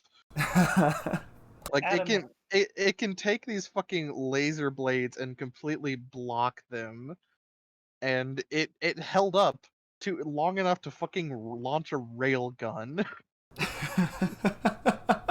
Like what the fuck is that arm made out of? It's made out of vibranium. Jesus Yeah. Christ. The We which all episode agree. are you leaning towards winning, Gilly? For first place, it is episode 6 of Akadama Drive. All right. For runner-up, I'd put episode 12 of Jujutsu. It's hard. It's really hard because episode 3 was so good, but I think the only reason it was as good as it was to me was because of the last part, and it's so hard to separate part 1 from part 2 of the Scarlet Eyes for me. Let's talk about the Scarlet Eyes. It is a two-parter, which I personally consider as one whole episode. But do you guys want me to do it to give my thoughts first, or Gilly or me? Do you want to go into it? Scarlet I'd like Eyes is what'd you say, me? I was gonna say I'd like to go last. Okay. Scarlet the Scarlet Eyes, while it is a two-parter, it is 2 episodes part of the whole. The second part of it honestly is where most of the strength from it comes from. It's a good setup of everything. The second part is really where the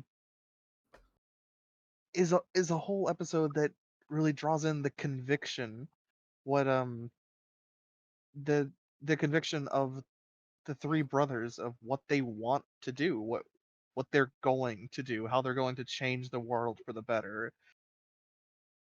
And it's such a powerful moment that maintains itself all throughout. And every time I watched the closing of Moriarty, I remembered that moment. It came back to me because Same. it was just it's basically just a playful recreation of a really bad moment, because I'm fairly certain now that it's been a while, I'm fairly certain the place they're drawing is the burned down remains of their home, Could be. because it makes a lot of sense. You can't see me, but I actually did the blinking guy meme, and fuck yeah, huh. It's a And very strong episode. Uh, extremely powerful episode that just sort of it sets the tone of what these characters want to do and what they will do. And while we don't see much of Lewis and Albert that much afterwards, it still maintains for what we can expect from Moriarty. I I'm so torn because I so closely the goosebumps that I felt, the chill that ran down my spine when Albert killed William. That's the original exact William. original William. That's the exact same feeling I got when Itadori's rage came up with Junpei's death. That was shock. But when Itadori started breaking down into anger, that's when the chill ran down my spine, and I'm having such a hard time choosing between these two. They're both really good. One is the climax and the other is the start. So it's so hard to compare and it's so hard to choose.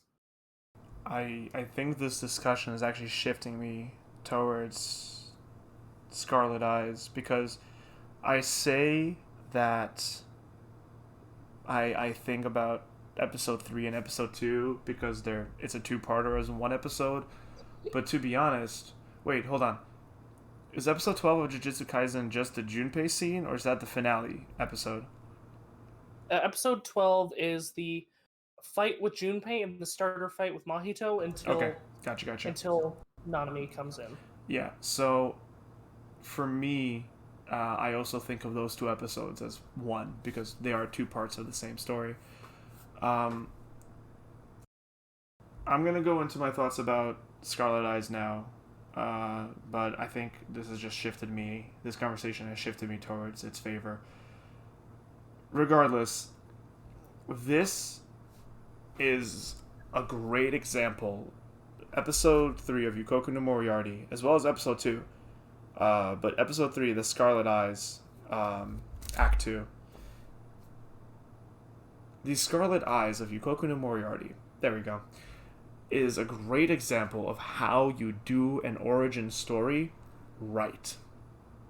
It's so good because it explains why the characters are the way they are.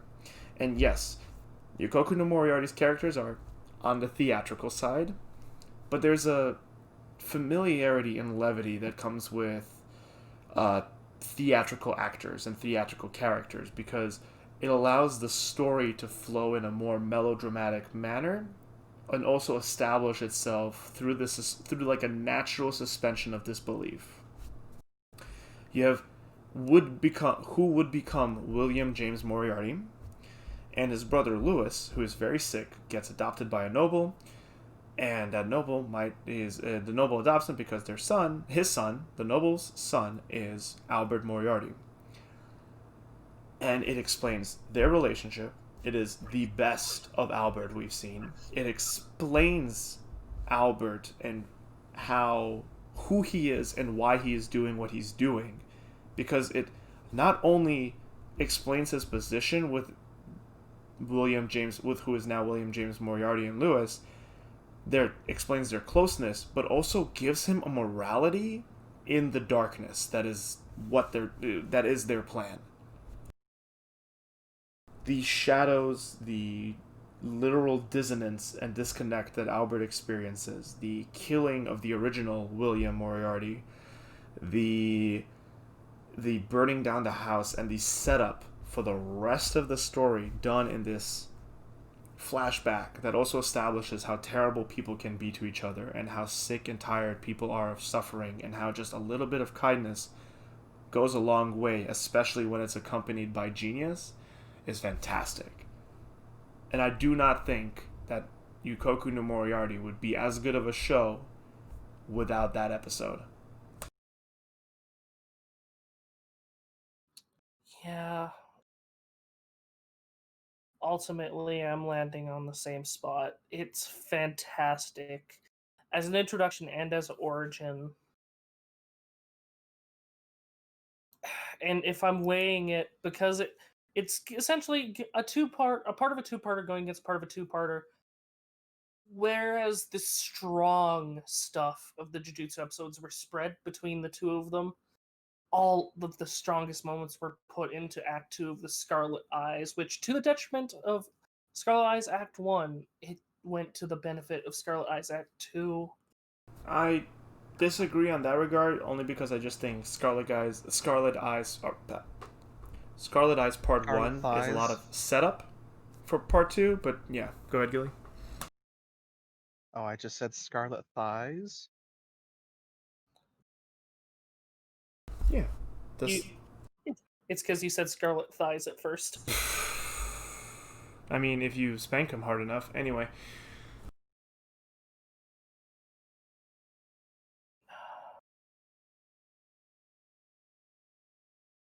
this is a hard choice. See, on Let's this talk one, we're about not even episode 12. arguing with each other. On this one, we're arguing with ourselves. Yeah, yeah. I I knew where I stood from the very beginning on this, and honestly, I'm very set in my ways. Let's Well, give let's give episode 12 its due by talking about it a little bit more. well, oh, I thought. Sorry, I thought we did when we were talking about it versus episode 7. Sure, but like let's I feel I know where this is going, and I feel like I want to say some more things on episode 12 of Jujutsu Kaisen on to you Sure. someday. Because we talked about the emotional impact and the build up and how well it did its characters, um, Scarlet Eyes and specifically, but to you someday we see the the breakdown of the barrier of pain into emotional vulnerability Junpei, which we've talked about already tonight, um, but is probably the key moment, and I think is the moment we really care about. We see that. We see the the expected turn, the inevitable turn of Mahito on Junpei, but done in a cruel fucking way in the most painful and vulnerable moment. And then we see the breaking of Junpei's rage, which Meep, you are probably the biggest fan here, but it's a great scene. The the song accompanying that scene is chilling. Yuji's Rage is such a good OST, and Ah, it's Meep, you already won the best soundtrack. Come on. I know, but that OST perfectly accompanies that scene because it starts off as so somber as the feeling as it's washing over Itadori and eventually builds to be bombastic as the anger is slowly soaring through his veins, and he lets out that terrifying scream as the OST ends, and he just starts slamming himself into Mahito. And we see Mahito start getting his comeuppance for the first time in the whole fight, which was really fun. Exactly. And it's such a good fight too. While it has the shonen tropiness of I have holes in me, but I'll still fight. It's so well done. The drill, like the spikes going through Itadori's hands, while you see it coming, you imagine he's gonna let go, but no, he grips on tighter because his rage and adrenaline is taking over. It's just chef's kiss. The animation is fantastic. The voice acting is phenomenal. Yeah. We didn't talk about that, but Junpei's delivery is chillingly sad. Sad. It's tear jerking. And yeah, there's a lot of really good Itadori. There's a lot of good subtlety in Itadori's voice acting and voice performance, and there's some really good just like expressiveness, and not just the animation but the voices. I'm glad you brought that up. And his confusion on why his last hit didn't take Mahito down as Mahito transforms half of his body into a ram and has that club for his arm. You just hear Itadori go, huh? And of course, Nanami steps in to save him, but that leads into one of the best group fights I've seen in an anime since the Stain battle in My Hero. Like, don't get me wrong, the Stain battle in My Hero cannot be topped to me, but this came close. I mean, Anime likes to focus on a lot of one-on-one fights. It's not often you see a group fight. you talked about the Stomp Fest of Jogo by Gojo. Fucking hate that their names are so similar. I'm sure it was intentional too, bastards. Yeah, Um, because Nanami, Hanami. yeah. But the there's a moment where Mahito gets fucking stomped too. But he's not Gojo, and that's the difference. He's not Jogo. Sorry, he's not Jogo, and that's the difference. Um, and there's so much more weight behind it because we really want it. Like We want Yeah. Jogo is a fucking villain through and through. Had the way that graphic, awful, like honestly uncomfortably graphic immolation scene in a restaurant. Like we want him dead, but he also didn't fucking die. So the show's starting to actually get a pattern now that I say it out loud. Well, they're too built up. Like these curses are too built up to be killed right away. Is the thing. Like Bah they're humbug, I guess. it would be kill. It would be Gohan killing Frieza while he's eviscerating the Namekians. Like when they first see Frieza in front of the Dragon Ball, like getting the Dragon Balls from that Namekian family where they meet Dende. It'd be like if Gohan killed Frieza then. Yeah, yeah.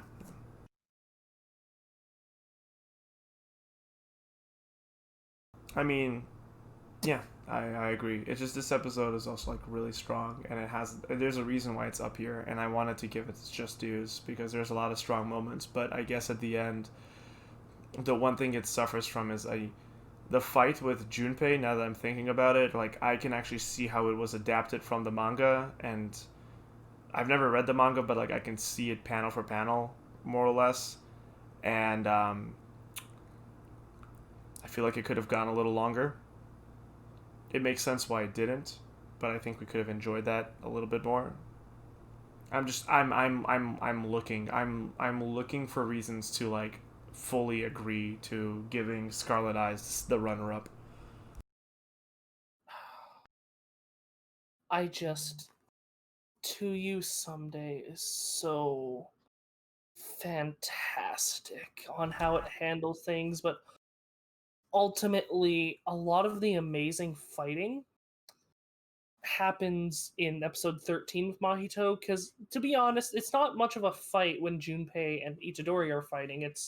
They're fighting, but it's more of a reason for them to, talk about their ideology and philosophy. And I remember the episode before that when the episode before episode 12, episode 11, I remember you saying that, if there's not any heavy talking about philosophy, I'm going to be disappointed. And we got that. But I just remember the episode super ramping up once Mahito came into the equation in that episode. It's. I don't know. Hmm.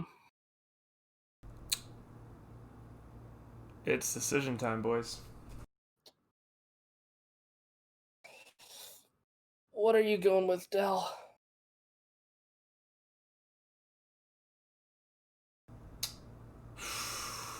Last vote of the night. Last vote.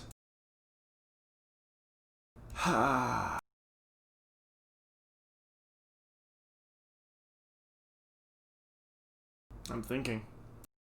This is tough. My number one vote is definitely, you know, Akudama Drive, brother. Although this conversation has brought both of these episodes almost as close to them, but at the end, I'm not confused about my number one pick. I definitely want to give it to. I definitely want to give it to Akudama Drive. It fucking deserves it because while we talk about using characters really well and establishing things really well, It's god damn it, tough. Gilly, I just saw It's what the fuck you very did with tough. Lelouch and Moriarty. Um, sorry, me. What were you saying? No, this is a tough choice. Yeah. Whereas Gilly, you're obviously set in stone in what you think.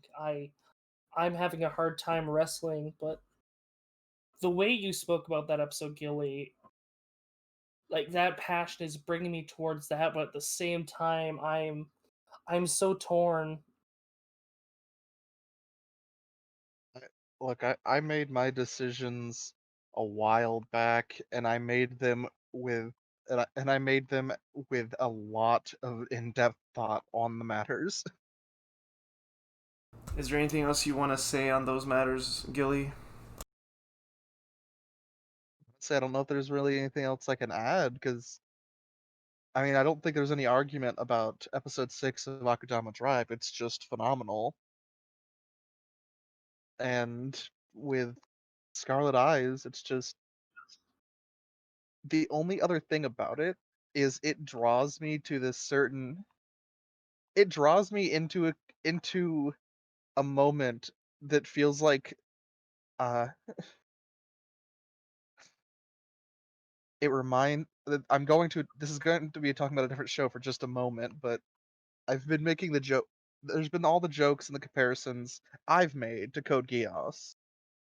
That moment of Scarlet Eyes, that brought me the same emotional depth and just the strikingness to me as the episode where we get to see the backstory that led to Lelouch wanting to leave out because his mother was murdered. Because his mother was murdered. It's a very, it's a very similar sensation for me. I I'm gonna call it for myself. I vote episode 3 in conjunction with episode 2, The Scarlet Eyes of Yukoku no Moriarty as runner up, and episode 6, Brother of Akudama Drive, as the best episode of this season. I have to agree. I I have to agree, though it's as close as ties can be in my mind for it. This was tough, but ultimately I have to agree. Just congratulations to our winners of Fall 2020 Best Episodes. Episode 2, or Episode 3, The Scarlet Eyes Act 2 of Yukoku no Moriarty, and Brother, our winner, Akudama Drive, Episode 6. Well, ladies and gentlemen, those were our awards, but stick around. Last week we promised to tell you our next watch list for that season for the next season. Indeed. Before we move on to the next season, though, two things. One, to help us recover from this very difficult decision we just had to come to, and to make ourselves feel better about choosing Yukoku no Moriarty episode 3 and 2 as best episode.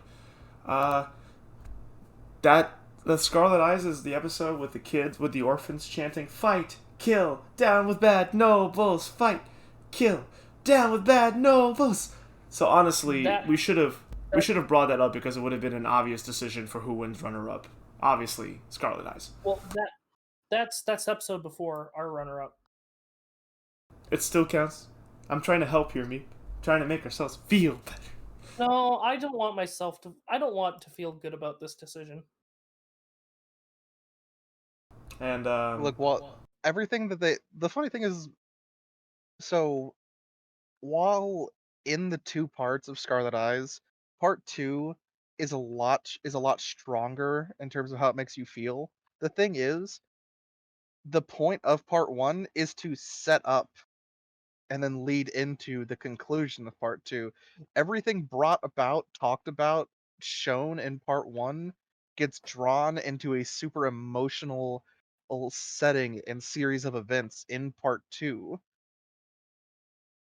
the same way as episode 12 plays immediately into episode 3. I didn't know three came after 12. Did I say Hmm. fuck? I'm tired, guys. Episode 13. I mean, episode 12. Yeah, episode 12 plays immediately into episode 13, but the difference is episode 12's establishment is already like part of the story's progression, while episode 2 and 3, episode 2 of Moriarty is the setup for the origin story that is executed in episode 3. Yeah, We might hit the 9 hour mark. but for all of you that have stuck around at home, we thank you for joining. And let us, you know what? Let's introduce the watch list. Let's first introduce our individual locks. I locked Cells at Work Code Black, a spin-off to the original Cells at Work. Gilly, what did you lock? Uh, uh, that's a good question. I locked Skate the Infinity, a original anime by Bones, the people that have done Fullmetal Alchemist Brotherhood and My Hero Academia. It is an anime about skating. That may sound strange. Trust me, it gets a lot stranger in the description, and I can't wait for people to see this. What kind of skating, Uncle Gilly? Well, the kind of skating that sounds like an all-out brawl death match as they skate perilously down an abandoned mine shaft. And there's a clown. Well, Uncle Gilly locked Skate to Infinity. Auntie Dalaran, what did you lock? Huh? Anti is in ANTI. You're the anti Dalaran. Wouldn't that just be me? So I locked X arm. No, you didn't. Don't No, lie but to the your anti me would. Um, I locked egg. friends. What background information about egg do you have? It's about egg. But for real, What? Do you not like egg? well, it's just if we're describing the show to our lovely fans, I feel like they deserve the full name. I am Yuna likes vamping egg. to find egg on my anime list right now, and I'm not succeeding, so I'm actually panicking. Do you not remember like the full name? It's Wonder like, Egg Priority? oh, I was And gonna say just like, look in the watch list in our server, Dalaran. no, but this brings up another issue, right? What? Oh, I found it. They changed the banner art. Yeah, it's. I was gonna say Wonder Mystery Egg, but that's not it. Yeah, it's Wonder Egg Priority. I don't know really what it is about, but the promotional art for it looks really engaging. It's an original work, which immediately has me interested because while I think there's a great I think the presence of manga and light novel adaptation is great and should always be a part of anime. It is interesting to see people's original projects also come to life. So excited, excited to take that on. We All got I two know original is works. that Skate we and Egg. Skate the Egg. skate the egg, skate egg to infinity, egg, nothing but egg. Um, yeah, I don't really know what the anime is about. I think there's like a girl. They said troubled, so either she just has like trouble in life, or she's a delinquent and she finds a mystery egg that I think is like an alien, and it is the power of like granting wishes. Ah, she finds the Xenomorph. Yeah, I don't It's know gonna what be the a show face is, hugger. but the description does not do it justice, as the promotional art looks incredibly soft, and I'm hoping that it's very wholesome and just this very, very pleasant experience. Can't wait for it to be Adachi 2 Electric Boogaloo. Alright, Meep, list the Kill shows off somebody. so we can be done with this hell. And by hell, Well, well, after I'll say what I mean at the end when you finish, because I want to say something after we're done listing off the winter season. okay, after that we have Jujutsu Kaisen obviously is crossing over. We then have X-Arm. After that, we have So I'm a Spider, So What? We have Musho Tensei, Jobless Reincarnation. After that, we have Suppose a Kid from the Last Dungeon Boonies, moved to a starter down, which I actually watched the first episode of today because it aired today. I won't say much more than that. We have Idly Pride, and then Hori Mia.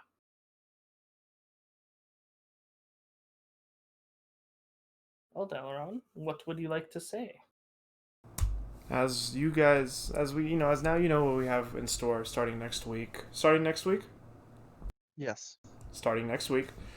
I want to take a moment to look back, and we've talked to death about this anime season today, but yet, despite being exhausted and my voice hoarse, I've had a wonderful time.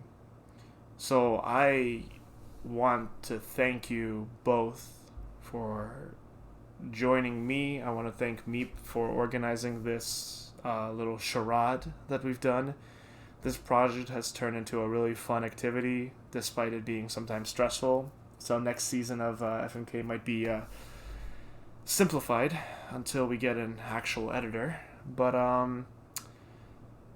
guys, honestly, thank you so much for joining me for this season, this autumn 2020 season of anime, because what a season of anime it was. If I had known going into this that I would like get a new favorite show plus like 4 shows to recommend to people, I would have done this a long time ago. But then it wouldn't have been the same. So this experience has been unique to say the least. And I'm really glad that I got to share it with all of you, plus everyone in chat who's joined in here and there.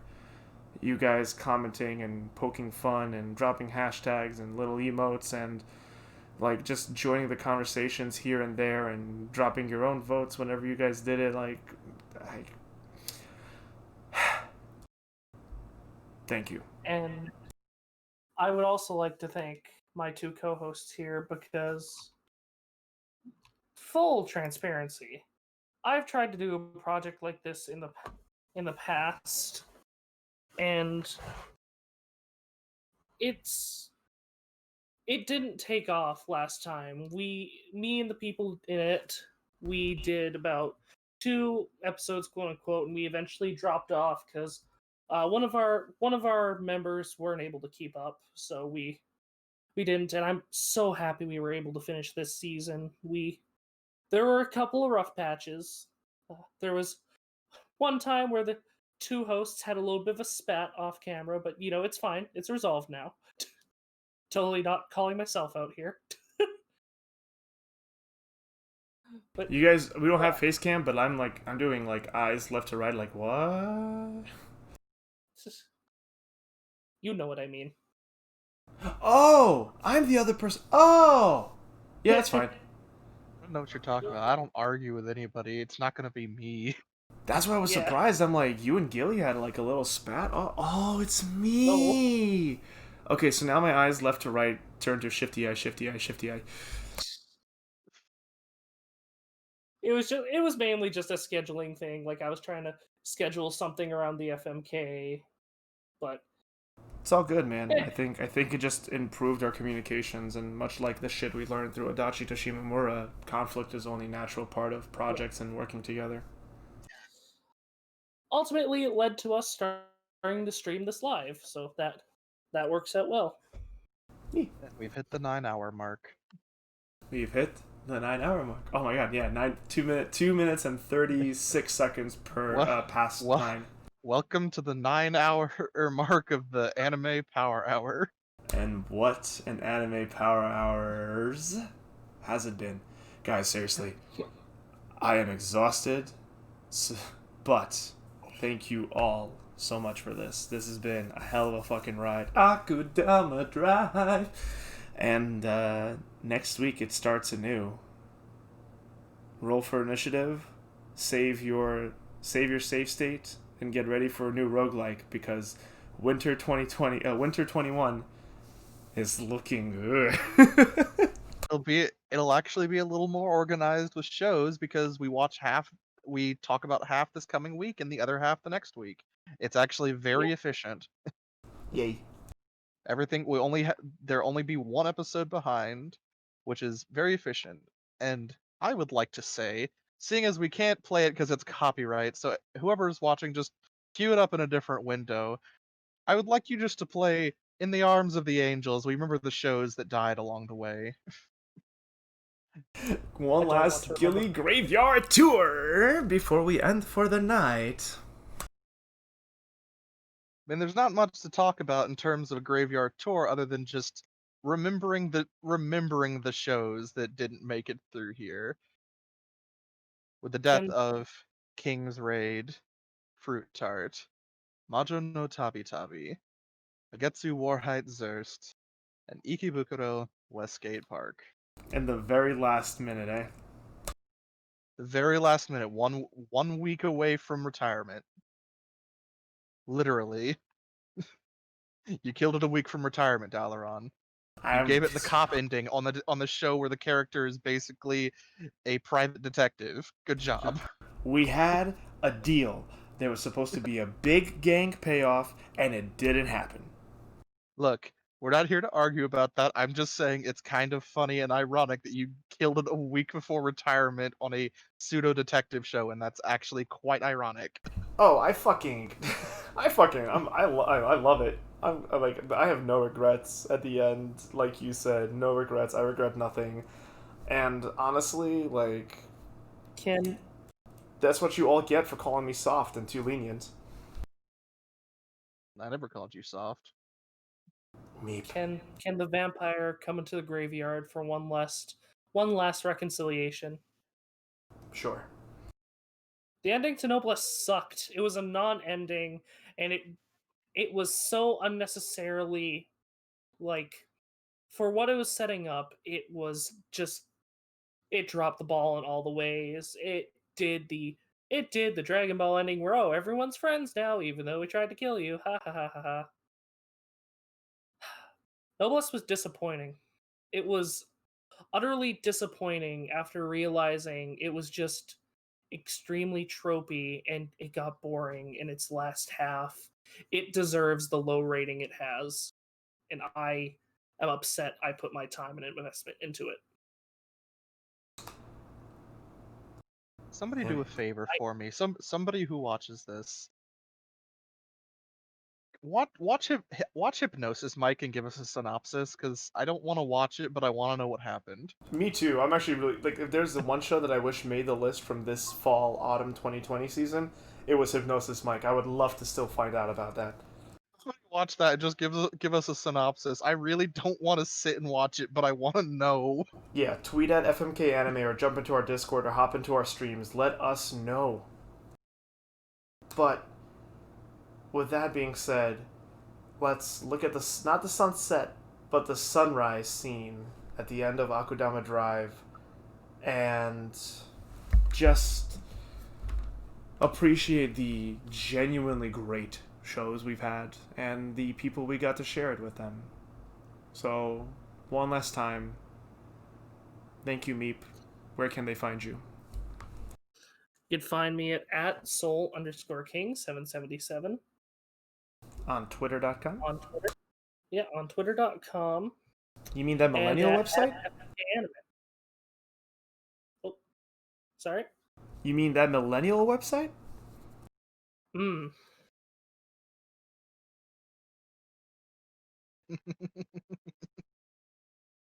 Gilly, thank you for joining uh, as well for this. You have anything you want to yes. plug?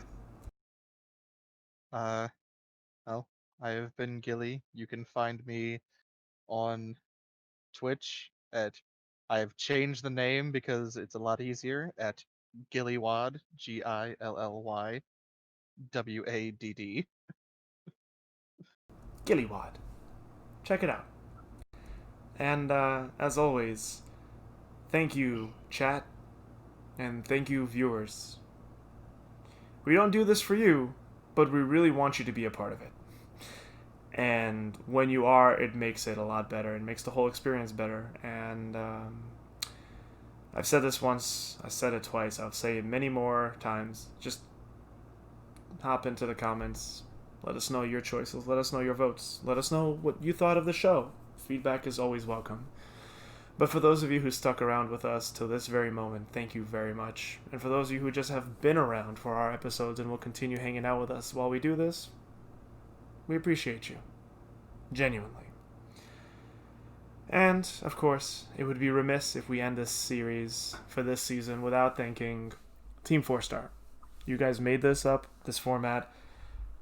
We're sad to see it go, but yeah, if you guys end up popping in and checking this out and make it all the way to our 9-hour, 9-minute mark, literally on the dot, Well, I guess the YouTube video would be cut by 24 minutes or so because of us just hanging out during the opening and vamping. Regardless, thanks, guys. We love your content. We love what you do, and we appreciate you too. And with that, goodbye, autumn. Goodbye, fall. Goodbye, 2020.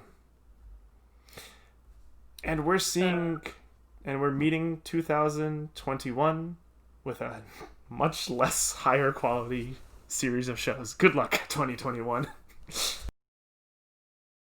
I wish everybody a good night, except the people that watched Romanesque. Bye, everyone.